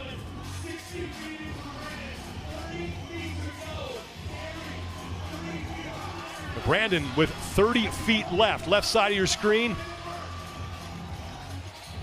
She is off for the final time, and now with no reps, she's got to go back. But still not in jeopardy of surrendering the lead, because she has a very sizable cushion on Emma Carey right now. Carey at the halfway point on her second of 3 lengths. Here comes Danielle Brandon for the final time. And she is demolishing the time to beat. 10:03 was the prior top time. Say goodbye to that and say hello to Danielle Brandon, who takes El Circo. And although she may not overtake Gabby or Emma nice consolation. She locks up a podium finish here at TYR Wodapalooza. Here comes Emma Carey. She was in 3rd place overall last year at TYR Wodapalooza, looking to stand atop the podium in 2024, and Emma Carey is in. A year ago, Sean, Wodapalooza was her comeback, dipping her toes back into the competitive waters. And this year, she's in full attack mode and walks away with the top spot overall. We're starting to see the maturation and evolution of Emma Carey as she looks to maybe make herself a case for the podium at the games. And now Gabby Magawa is across. Magawa looking to keep herself in 2nd place overall. The top 3 finishers in this event look to be the top 3 women on the podium, and now Ariel Lowen is in just ahead of the 9:10 mark. And Rebecca Fuselier was our leader on the floor right now. She is in, along with Wishart and Moistus. That was a close race. That's Wishart, pardon me, still out there on the floor. More women starting to close things out here. But as we mentioned, Danielle Brandon with that victory, looking like she's going to wind up on the podium. Now, Danielle Brandon has qualified for TYR Wodapalooza in the past, in 2022 and 2020, but withdrew both times. This is the first time we've been able to see her compete here at TYR Wodapalooza. And looks like she's going to wind up in 3rd place overall. Batting 1,000 with the podium performances here in Miami. Not a bad start. And see a few more athletes across. Andrew Moistus, who got across just a little bit, she has had a tremendous weekend, coming to the event in 7th. Another strong finish here could move her up maybe into 6th in a close race with Sydney Wells. A tremendous weekend. Saw Lexi Neely finish up earlier. This is Jessica Androzic in lane 2 and Fisa Goffi now in lane 1, and both of them are in. There is Emma Carey, who, after finishing 12th yesterday in double or nothing, is not going to have anything lower than 2nd in the remaining events. And that just speaks to her resiliency. She is no stranger to adversity. Obviously, the back injury, had to take a year off at the games this year in the Alpaca, had a costly no-rep on the legless rope climbs, basically skinned her hands, was able to battle back and establish herself inside the top 10. And despite maybe a less than ideal finish outside the top 10 with so few events, she just goes full plaid the rest of the way and just lights the competition up for the remaining 5 score tests. That is Nicolette Torrigiani, who is trying to put the finishing touches on this final 90-foot walking lunge. 40 seconds remaining before we hit that 12-minute time cap.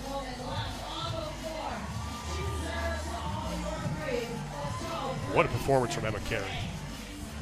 And the best part is that we saw her take the lead towards the back half of these tests. In the past, she would have came out hot and maybe fizzled out, still had a strong performance, but got caught by a few athletes. That was one thing she's been working on, and she put it on full display here with a little bit more mature pacing strategy. Torrigiani is in, and that will do it for the women's elite competition.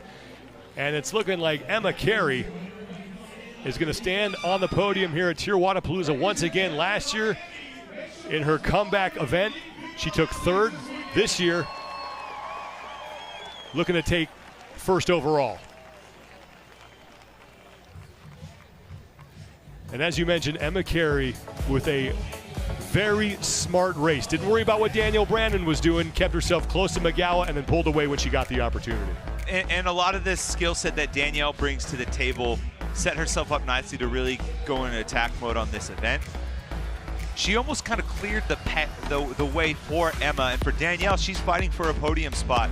So leaning into her gymnastics skill, tremendous positioning with the overhead kettlebell walking lunge. Danielle is able to secure a spot on the podium, and Emma, in the wake of that, is able to stay ahead of Gabby the entire way and cruise to a finish, 2nd in the event, and lock up 1st overall for the weekend. With that performance, Danielle Brandon, as you were saying, Tommy, was fighting for a spot on the podium. Looks like she has secured that. Gabby Magawa congratulating Emma Carey. Gabby looking to finish 2nd overall here.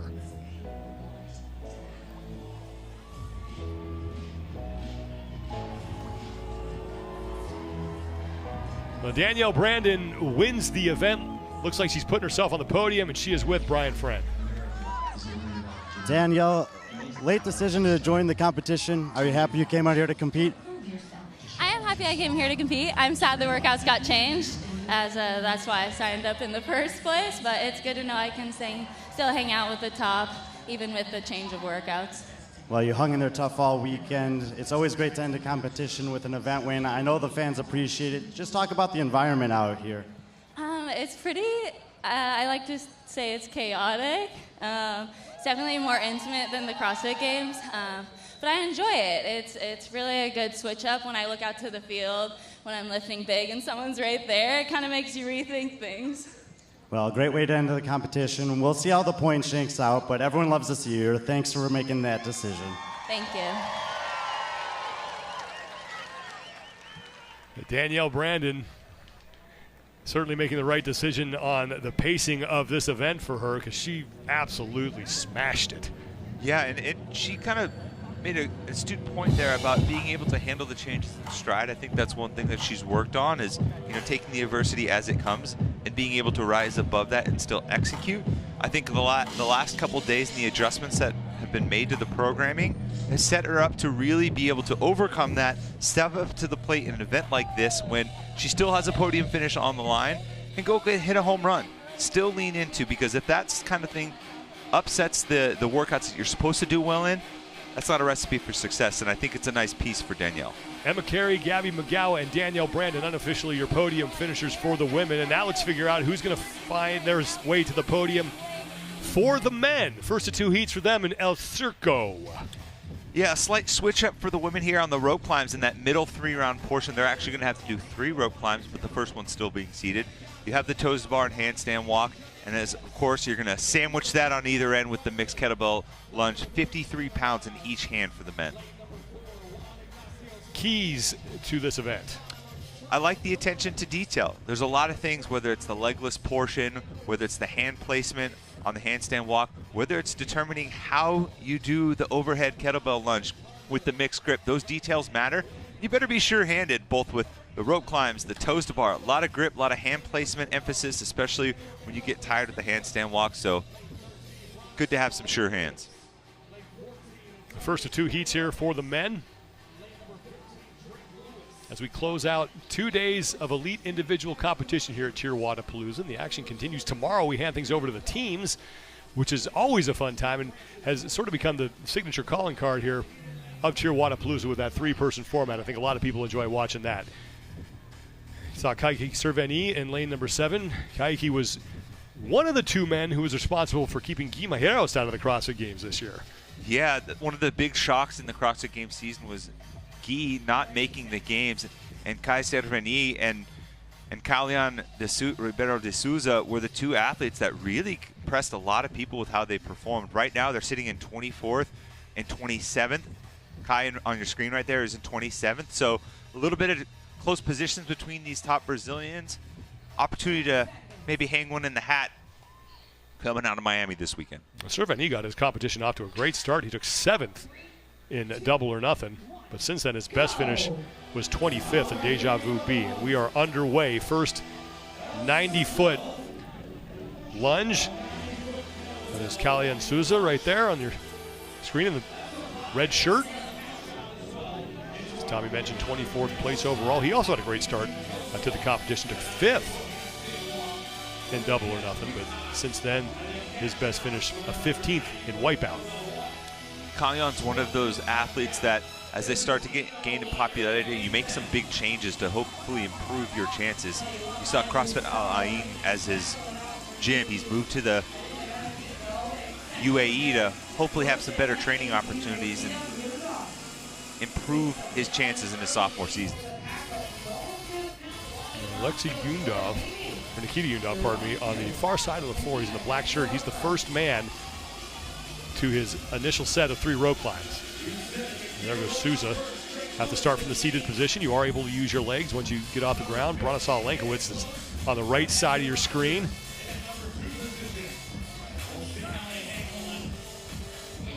One rope climb down. All the men onto that portion of the event here. 12-minute time cap for the men, just like for the women.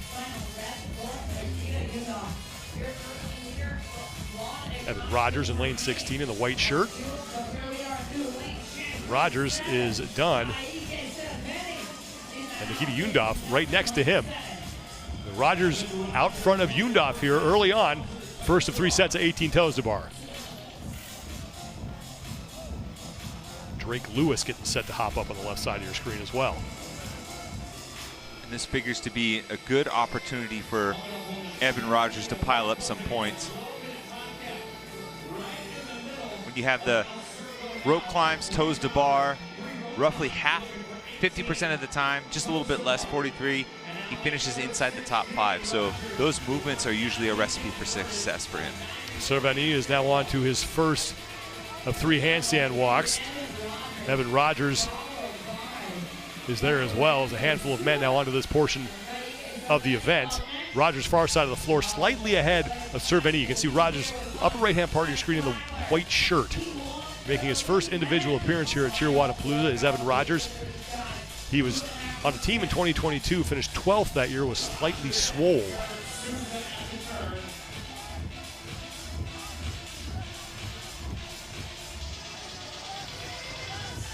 And now a no rep for Yundov, who can't understand what's going on with his judge. They got to clear up the communication there. And now he's on the outside of the lane, and now another no rep. You can see his hand. He's going out of the lane. Now Yundov is clearing the floor. He's got to get himself situated here. I think there's some confusion. He's clearly outside the lines of his lane.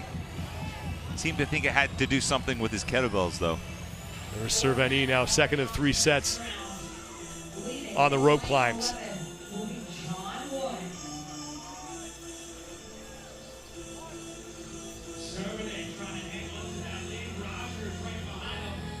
Sousa in lane number 12, working through his rope climbs, and Servani now onto his second of 3 sets of toes to bar, 18 reps here.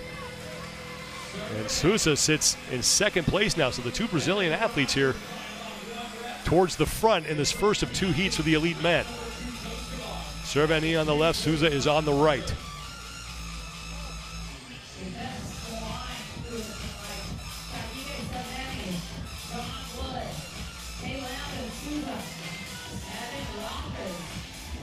And it's great to just see more high-level athletes showing up in these elite divisions from South America. Usually seeing high-level performance on a big stage from one athlete can really galvanize a community. A couple years ago, Guy makes his presence known with some amazing lifting performances that finished inside the top 10. Just a few years later, a couple of new names start popping up out of South America, starting to challenge and not just do it at the games, but do it at events like TYR Wodapalooza, where it's a stout comp. Servani and Evan Rogers at the far side of the floor are fighting for first place right now in the heat. The 2 of them got their first length of this second of 3 handstand walks done at about the same time. Servani with just a couple feet on Rogers right now. Sousa currently sits in 3rd place. Approaching the 5-minute mark, 12-minute time cap here. 5th and final event for the elite individuals at TYR Wodapalooza. Rogers taking a break.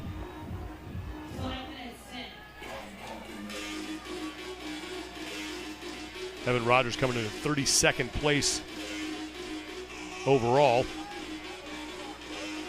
Best finish was a 15th in Deja Vu A. Rogers will head back to the ropes ahead of Kai Servani for the 3rd and final time.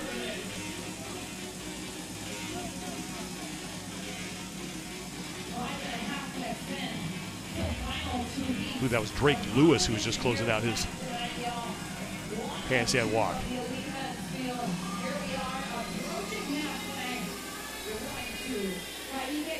Rogers and Servani continuing to fight for the top spot here. Servani, this is his 3rd individual appearance at TYR Wodapalooza. Last year he finished 26th as an individual.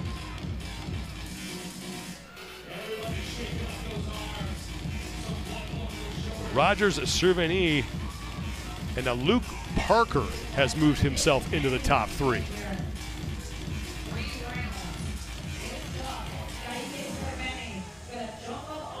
Rogers is on the right, Servani is on the left, and Nikita Yundov is on the far right side of the screen. Servani taking a break, as is Evan Rogers. Trying to get through this final set of 18 toes to bar.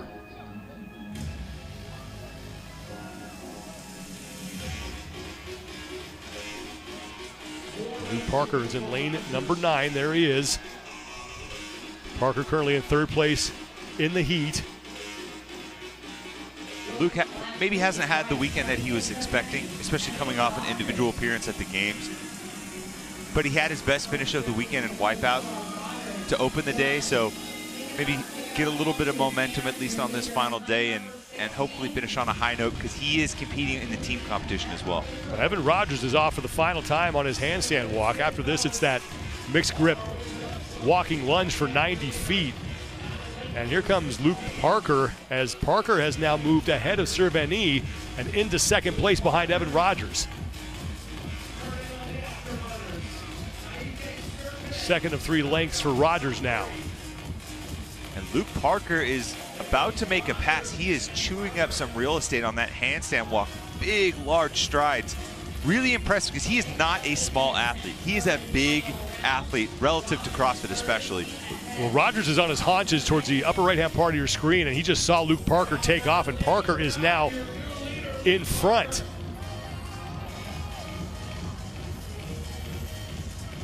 Now Parker will head back, grab the kettlebells, and he has 90 feet between him and a heat win. Rogers walking back as well, taking a look to his left to see what Parker's doing. Parker wastes no time, and here goes Luke.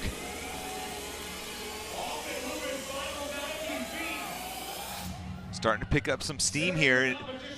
Coming into the weekend, I spoke with James Sprague. He said he had a chance to train with Luke Parker. I asked him how it went. Sprague was like, I feel as fit as I've ever been. And Parker beat me damn near every event. So even though maybe the weekend hasn't gone as planned, it's good to see Luke finishing strong here. Luke has taken some big strides here, and if you saw him at the end of that first length, he really made sure to reach as far as he could with that lead foot to get himself over that green line on the right side of your screen. Didn't want to do an extra lunge. And that's just the tough little mental aspect, right? Because as you're closing in on that final line, you're kind of doing the math in your head, like, how many more steps do I got? And with usually, oh, now Parker's down. Here comes Rogers. The Rogers is now back in the lead on the right side as Luke Parker has lost that cushion he had on Evan Rogers, and Evan Rogers is a couple steps away, and Rogers is going to take advantage and take the heat. 9:15 unofficially for Evan Rogers. Tough break for Luke Parker. Looks like he just maybe had a misstep there, and his foot slipped out from underneath him. You can tell he knows it. Now Parker's going to take 2nd in the heat. Kai Servani in the pink shorts right in the middle of your screen is closing out his lunge. That's Drake Lewis. Looks to be the leader on the floor right now. So Servani has fallen off that lead pace.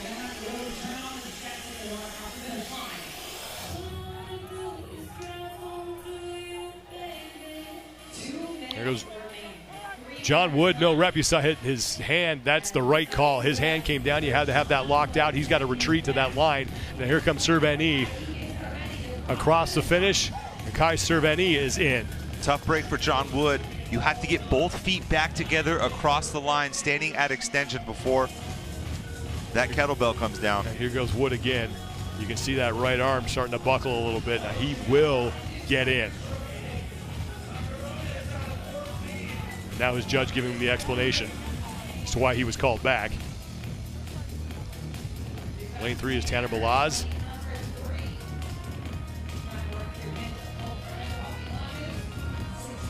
There is Bronislaw Alenkowicz, who has one more trip down the floor to close things out here. These lunges should be no problem for Big Bron. Anyone who follows him on social media knows he's incredibly mobile and incredibly strong. Two things that pay dividends here with this type of movement. Tanner Balaz in lane 3 trying to get himself over the finish line. We have less than a minute to go before we hit that 12-minute time cap. And Tanner's kind of fighting an uphill battle. I spoke with him after the swim. He said he's battling food poisoning from earlier in the week, lost 10 pounds coming into this weekend. Just starting to get his legs underneath him, but he said, you know what? It's still worth being out here on the competition floor. That is not ideal competition prep, as Bronislaw Alenkowicz is in.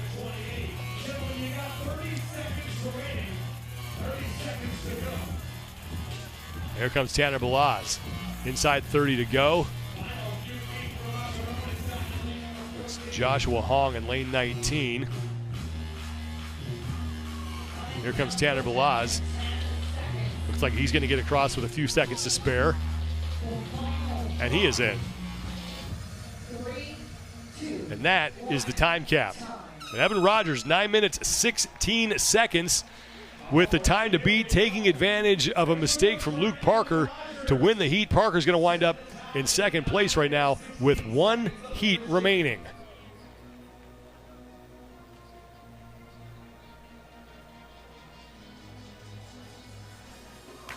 Well, the Brazilian athletes were out front early. It looked like Kai Serveni was going to fight with his countrymen for the win here, but then Evan Rogers and Luke Parker were able to close that gap. Yeah, and it was that third and final round. Parker overtook Evan Rogers a little bit faster on the handstand walk. Looked like maybe Luke, the CrossFit Mayhem product, might be able to run away with this, but a very unfortunate misstep to open things up with those lunges on the last round. You see the foot slip out from underneath him. Thankfully, he's okay, was able to reset, but it opened up the door for Rogers, who, for the most part, whether he was battling with Kai or with Luke, was really towards the front of this heat the entire way. No problem with the legless portion. Solid overall, and you know, sometimes it's unfortunate that something happens to the person you're racing with, but if you're ready to take advantage of it, you can get the heat win, and that's what happened with Evan Rogers. Unofficial heat results, Evan Rogers, 9 minutes and 16 seconds, takes the win, and Luke Parker will finish in second place as we get set for the second and final heat, as we are ready to crown a champion for the men here at TYR Wodapalooza.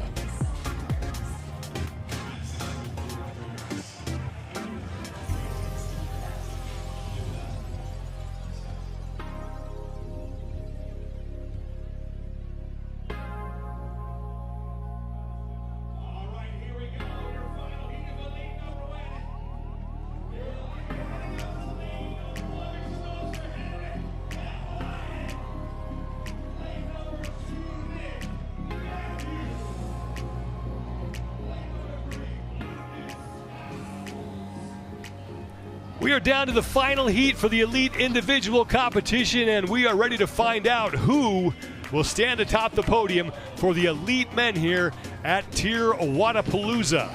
Thanks for being with us, everybody, on this gorgeous Friday night in Miami, Florida. I'm Sean Woodland with Tommy Marquez. Brian Friend is down on the competition floor there in Flagler. Overall standings coming in. It is close at the top. Ricky Garrard is your overall leader with 343 points. In order for Sam Quant to overtake him for that spot, Quant's got to beat Garrard by at least 4 spots in this event. Brent Fikowski still very much alive for the overall win with 320 points, and Jack Farlow, along with James Sprague and Pat Vellner, are looking to work their way onto the podium here in El Circo. And they got a ton of work ahead of them to get to that finish line and hopefully a podium finish for those athletes. You're going to have a mixed grip kettlebell lunge, 1 kettlebell overhead, 1 in the front rack position on either end of this test. And in the middle, you're going to have some rope climbs, but with some twists. I like the reps, the seated rep at the start. Keys to this event. With all of these little twists, whether it's the mixed grip or the seated rope climb, attention to detail to make sure you don't have any costly no reps is important. There's a lot of work with the hands that is really key here. Handstand walk, toes to bar, rope climbs. Got to have some sure hands here. There is Ricky Garrard coming in as your defending TYR Wodapalooza champion, looking to repeat in that position.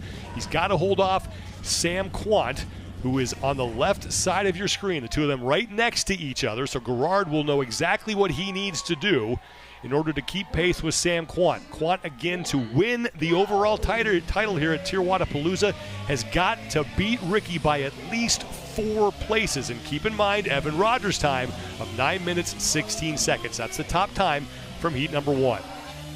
A 4th place or better overall in this event seals the deal for Ricky.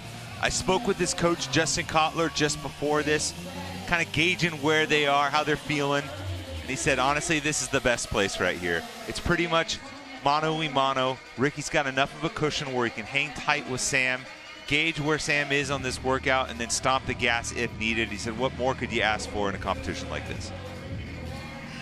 James Sprague in the yellow shorts, saw him a second ago. He looks to be out front early. There's Heinrich Happelainen in lane number 1. Happelainen 19th place overall, looking to keep himself inside the top 20 as Sprague and Fikowski head to the rope for their first set of 3 climbs. Interesting, you saw Fikowski on that first rep, instead of just sitting down and then grabbing the rope, he picked a spot where he could lower down to extension, tap his butt, keep his feet up, and go almost get a stretch reflex at the bottom once he hit extension. James Sprague coming off that event win earlier in Wipeout, looking to keep that momentum here. It was his first career win at TYR Wodapalooza. And he was fired up after. I had the chance to catch up with him and his dad, Masters Games athlete Pat Sprague. I mean, they were both in tears after. A ton of emotion for him here. If you're ever in a bad mood, just go spend 5 minutes with the Spragues. You're going to be just fine after that. Lanes 10 and 11, that's the battle for the overall lead. Ricky Garrard and Sam Quant neck and neck here on their first of 3 sets of toes to bar. Brent Fikowski in 3rd place overall, 320.5 points. So he's going to need to get a lot of help, does Fikowski, and he would have to win this to put himself on top of the overall standings. Now, Roman Krennikov, who has moved up to 8th place overall, is in the lead. Roman ahead of Ricky Garrard right now. And now Sam Quant working his way down the floor. Roman is starting to build a little bit of momentum, maybe not the weak. Impressive move there, handstand walking around the kettlebell there. Some good presence and awareness from Roman. 2 finishes for him to start the weekend outside the top 15. Was able to settle in nicely, and since then has kept everything inside the top 10. Krennikov, Garrard, and Fikowski are top 3 right now as we head into the second of 3 rounds of the rope climbs, toes to bar, and handstand walks. Now, Ricky Garrard is now in the lead. He's back to the rope first. Here comes Sam Quant, right side of your screen, and Brent Fikowski in lane number 9. So Ricky Garrard looking to repeat as TYR Wodapalooza champion. The top 3 men right now in the overall standings look like they are leading the way. Roman Krennikov is also in the mix right now. And we saw this with the women. The top 4 women overall were the top 4 finishers in the event. This is every once in a while in a competition, you know there's a well-rounded test that can be indicative of the overall leaderboard, and this seems to be it so far. Ricky Garrard onto the toes to bar along with Roman Krennikov. Krennikov is in lane 14. A couple lanes away from Garrard. Now Roman Krennikov staying ahead of Ricky Garrard. Krennikov is trying to work his way into the top 5. He'd have to leapfrog James Sprague for that, and he's about 25.5 points away from Sprague.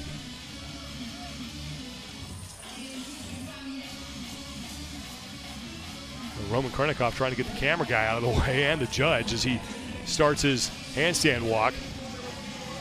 And now Ricky Garrard, though, faster on those handstand walks as Garrard has now overtaken Roman Krennikov. Garrard, though, the important thing for him, he is well ahead of both Sam Quant and Brent Fikowski, the 2 men immediately behind him in the overall standings. This is one of the matchups that all the CrossFit fans wanted to see. The top 2 athletes at Wodapalooza last year obviously had their battles at the games for the podium a couple seasons ago. Unfortunately, Ricky had to sit out. They picked right back up where they left off in this event to close things out for the individual side.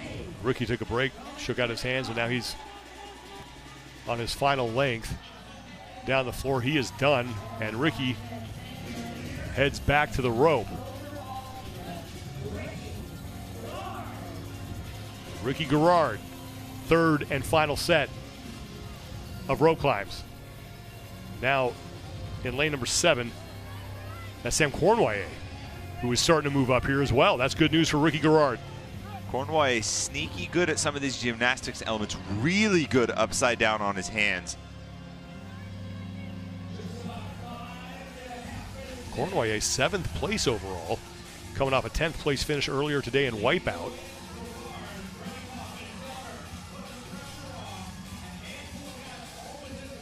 Five and a half minutes gone by. Time to beat 9:16 from Evan Rogers. Did that in heat number 1. And Ricky Garrard looks like he's ahead of that pace right now, but more importantly, ahead of the field as he looks to lock up his 2nd straight TYR Wodapalooza championship.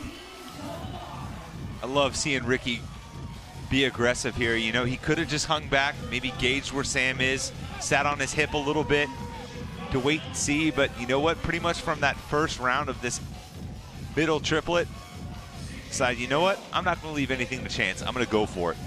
That's just Ricky's style. Working through his 3rd and final set of those 18 toes bar. Brent Fikowski on the left sits in 3rd, trying to hang on to that final spot on the podium. And Sam Quant on the right side looking to hold off Fikowski for 2nd place.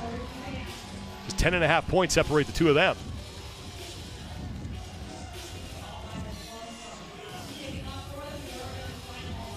Now Ricky Garrard is off on his final handstand walk. This is where Roman has passed Ricky the last two rounds, but Ricky able to put a little bit more distance on the handstand walk that last time. Roman not quite able to keep pace. And Roman Krennikov is still working on his final set of toes to bar, as you saw Sam Cornway hop off and get ready for his final handstand walk. Ricky Garrard now just 1 length remaining. The top 3 men in the overall standings right now, the top 3 men in this heat. There's Brent Fikowski. Trying to keep himself on the podium as Ricky Garrard is now done with his handstand walk, and 90 feet between Ricky Garrard and a repeat TYR Wodapalooza championship. Just a few years ago, Sean, Ricky was set to compete at Wodapalooza as he was making his comeback. In the days leading up to the event, he got food poisoning, wasn't able to compete. I remember seeing him in the stands, talking to him a little bit, and he was just soaking it all in. He says, this is one of the events that I've always wanted to compete at, and I really hope I can come back and put a good showing. Well, here comes Brent Fikowski right next to Ricky Garrard, and Brent is starting to cut into Garrard's lead and has moved himself right now into 2nd place in the event, and now Fikowski making the turn. Fikowski didn't put the kettlebells down. I think he's the first athlete that we've seen across any division do that so far. Well, Fikowski's getting help from a fellow Canadian, Sam Cornway, who is also ahead of Sam Quant, but he's going to have to get some more help, is Fikowski, if he's going to want to put himself in 2nd place overall. Here's Cornway as Ricky Garrard just needs to stay ahead of Sam Quant. Here comes Brent Fikowski. A late charge for the professor. And Brent Fikowski is going to take the final event. Here comes Ricky Garrard for the final time. And Ricky Garrard looking to be the 2-time TYR Wodapalooza champion. Blue shorts, right side of your screen. And he is in.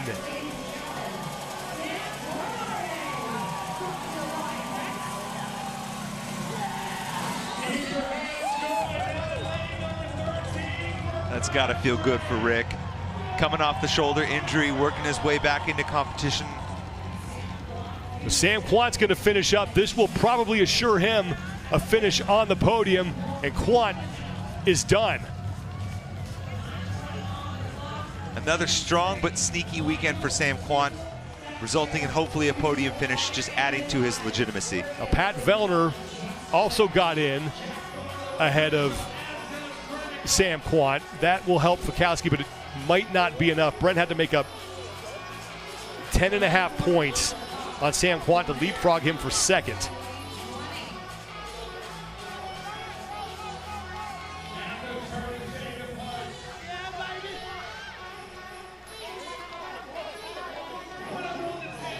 Looked like Jacob Hart there. Was Jacob Hart in lane number 20 as we now have 2 minutes remaining. That's Lucas Uza out of France.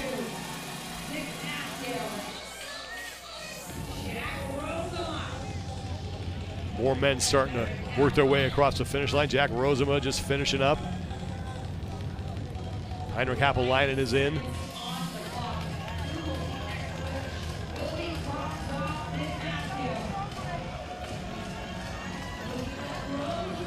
CJ Gerald is out there on the left side of your screen in the gray shorts. Gerald had a strong weekend coming into this test, inside the top 10, hanging with some Games athletes on either side of him on the leaderboard in Krennikov and Mertens. Colt Mertens now done.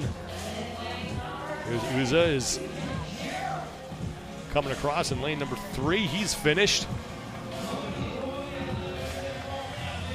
Nick Matthew coming in. Easiest athlete to identify with that crop top. Does make it easy. We appreciate the unique wardrobe choices. It certainly makes our job a lot easier when it comes to identifying people out there on the competition floor. It's like when Sean Sweeney used to wear the cowboy hat. Very easy to pick out in a crowd. There's Colton Mertens. Had an event win this weekend. The 30 seconds remaining here. CJ Gerald out there in lane 6 still has 1 length to go. I think that Guy Majeros is trying to cheer him over the finish line with less than 20 left. Colton Mertens almost to the finish, 10 seconds to go. And Mertens is done. Brent Fikowski is going to get the event win, his first of the weekend, his 3rd inside the top 3. But Ricky Garrard does enough to put himself on top of the podium here for the second time, the second straight time at TYR Wodapalooza. And it was all Ricky early on, but then Brent Fikowski strikes late. Yeah, early on, Rick moved out in front. He was in a little bit of a battle with Roman Krennikov, who was coming off the toes of the bar a little bit faster, but Rick would pass him on the handstand walk. And it looked like Ricky was going to put a cap on his weekend with another event win. But you know what? Brent Fikowski had something to say about it. In that final round of handstand walk, Fikowski started to pull close to Ricky, and it was actually on the lunge where Fikowski opted not to set the kettlebells down. First athlete we've seen do that. And rebounding from a tough finish late last night, Fikowski goes 2nd place in the swim, 1st place in El Circo, and has a strong finish to his weekend.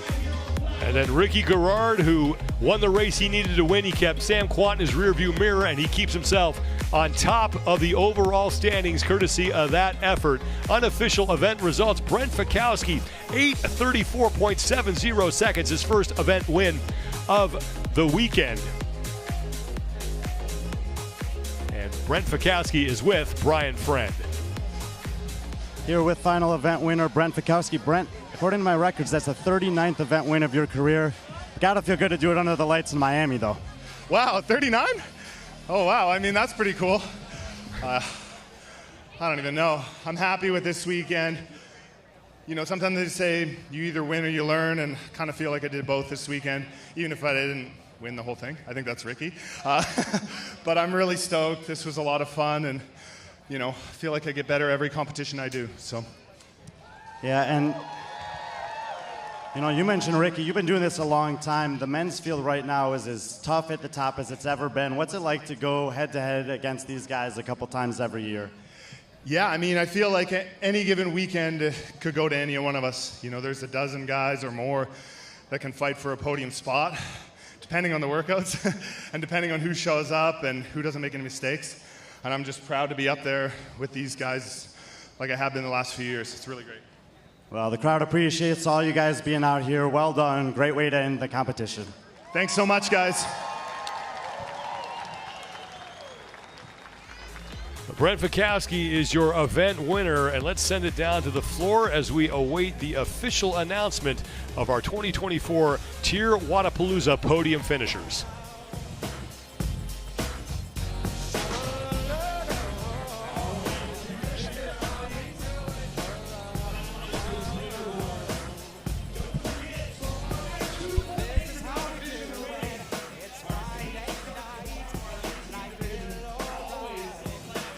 We have some things to sort out before we are set to make the announcement. Of course, they want to make sure that everything is correct.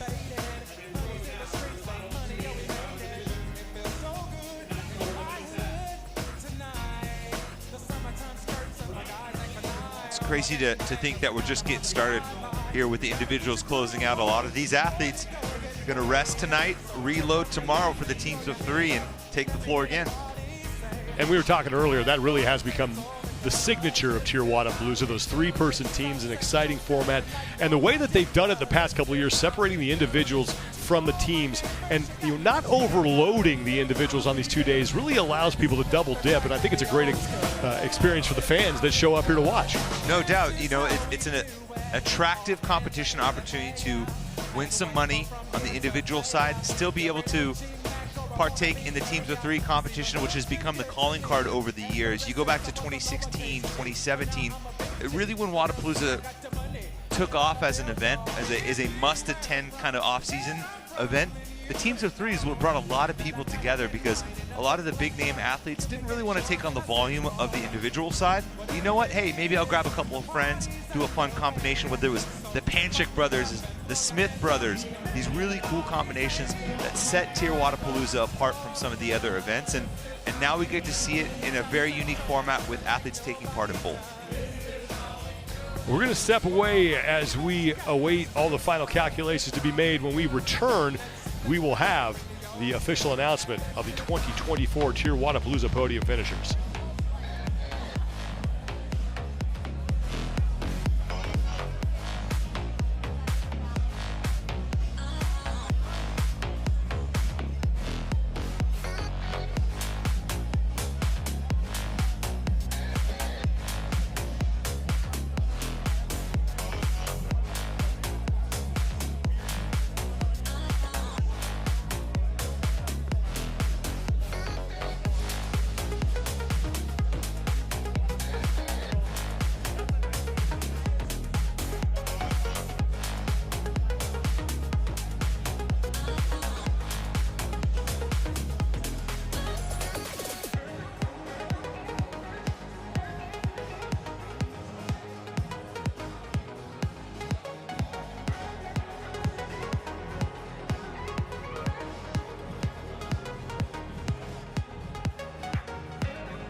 What does it mean when people say America is a land of opportunity?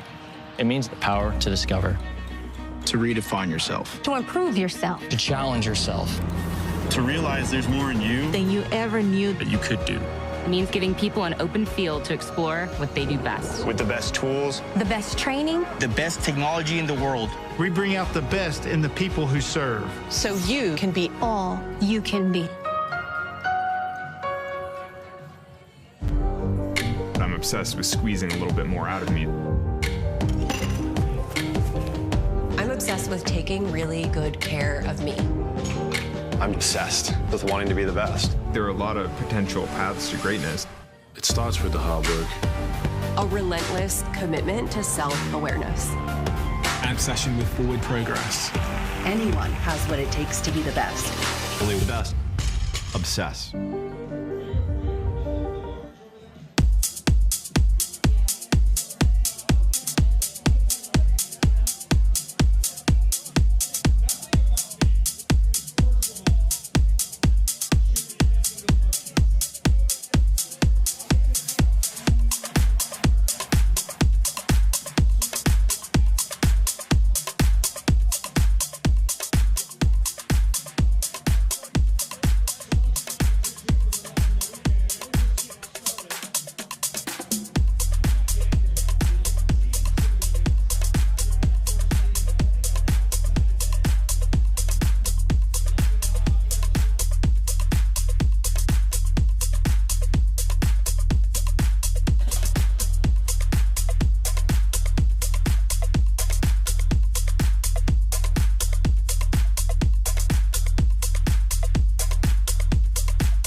We are set to announce our elite individual champions. Let's send it down to the floor at Flagler here at Bayfront Park.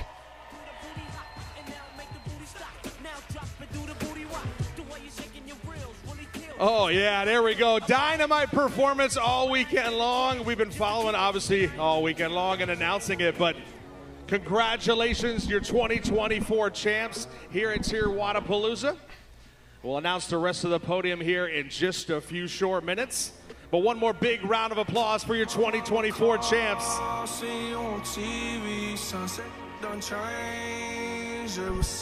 Guys, don't go anywhere. Stick around. The rest of our podium coming right up. We got it all sorted out. The abacuses are put away.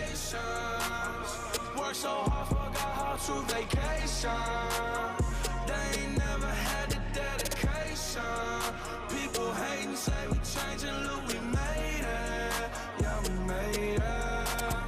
That was never friendly, yeah. Now I'm jumping out of Bentley, yeah. And I know I sound dramatic.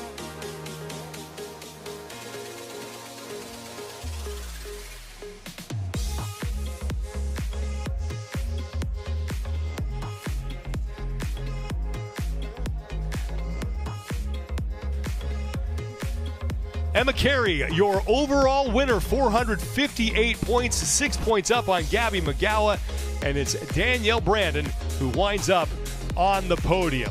Last minute decision to compete here turns out to be a good one for Danielle Brandon. Let's send it down to Brian Friend with Emma Carey and Ricky Garrard. Emma, you were third last year here in Miami. Top spot on the podium. It's been a while since you won a competition. You fought back from injury. How are you feeling having accomplished everything you have since then? I just feel so grateful. Like, not only grateful for a healthy body, grateful for my team, grateful for my family, like the judges, the volunteers, everybody who makes it possible. Like, I'm always grateful for that stuff, but I feel like this year especially, I'm grateful that this isn't what I'm putting my ultimate satisfaction and fulfillment in. This moment feels great, and I'm proud of my hard work. I'm proud of my team. Like, it's very special, but it's not anything that's going to last. And I'm really grateful to serve a God who has shown me in the past few months that it's not all about winning, and that weekends like this are an amazing platform to know God more, to conform more to Christ, to serve Him, to hopefully tell others about Him, and just have a platform to speak.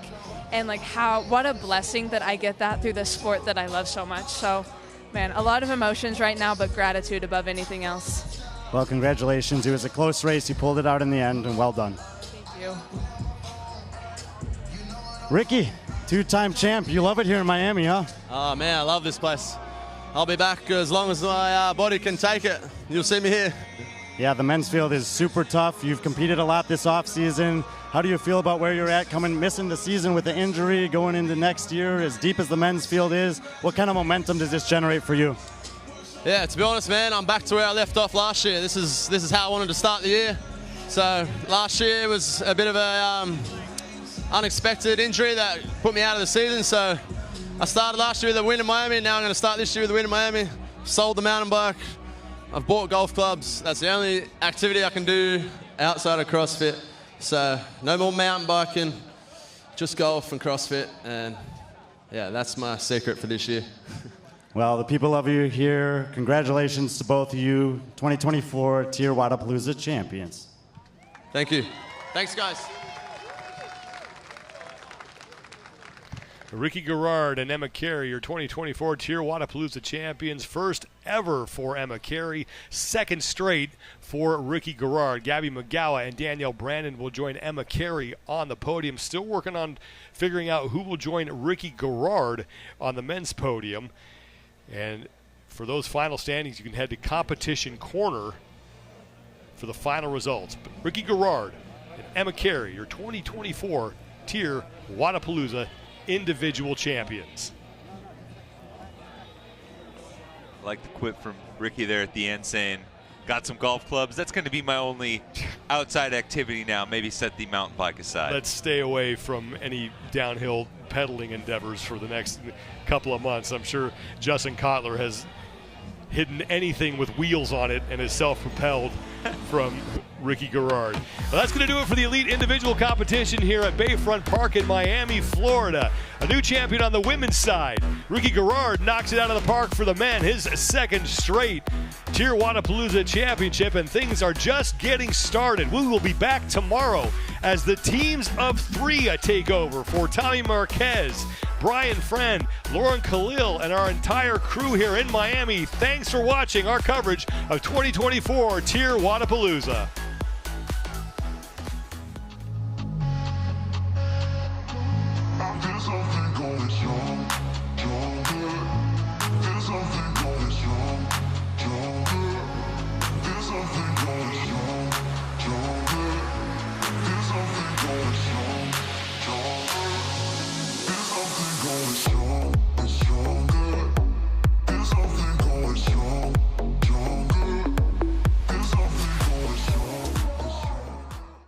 What does it mean when people say America is a land of opportunity?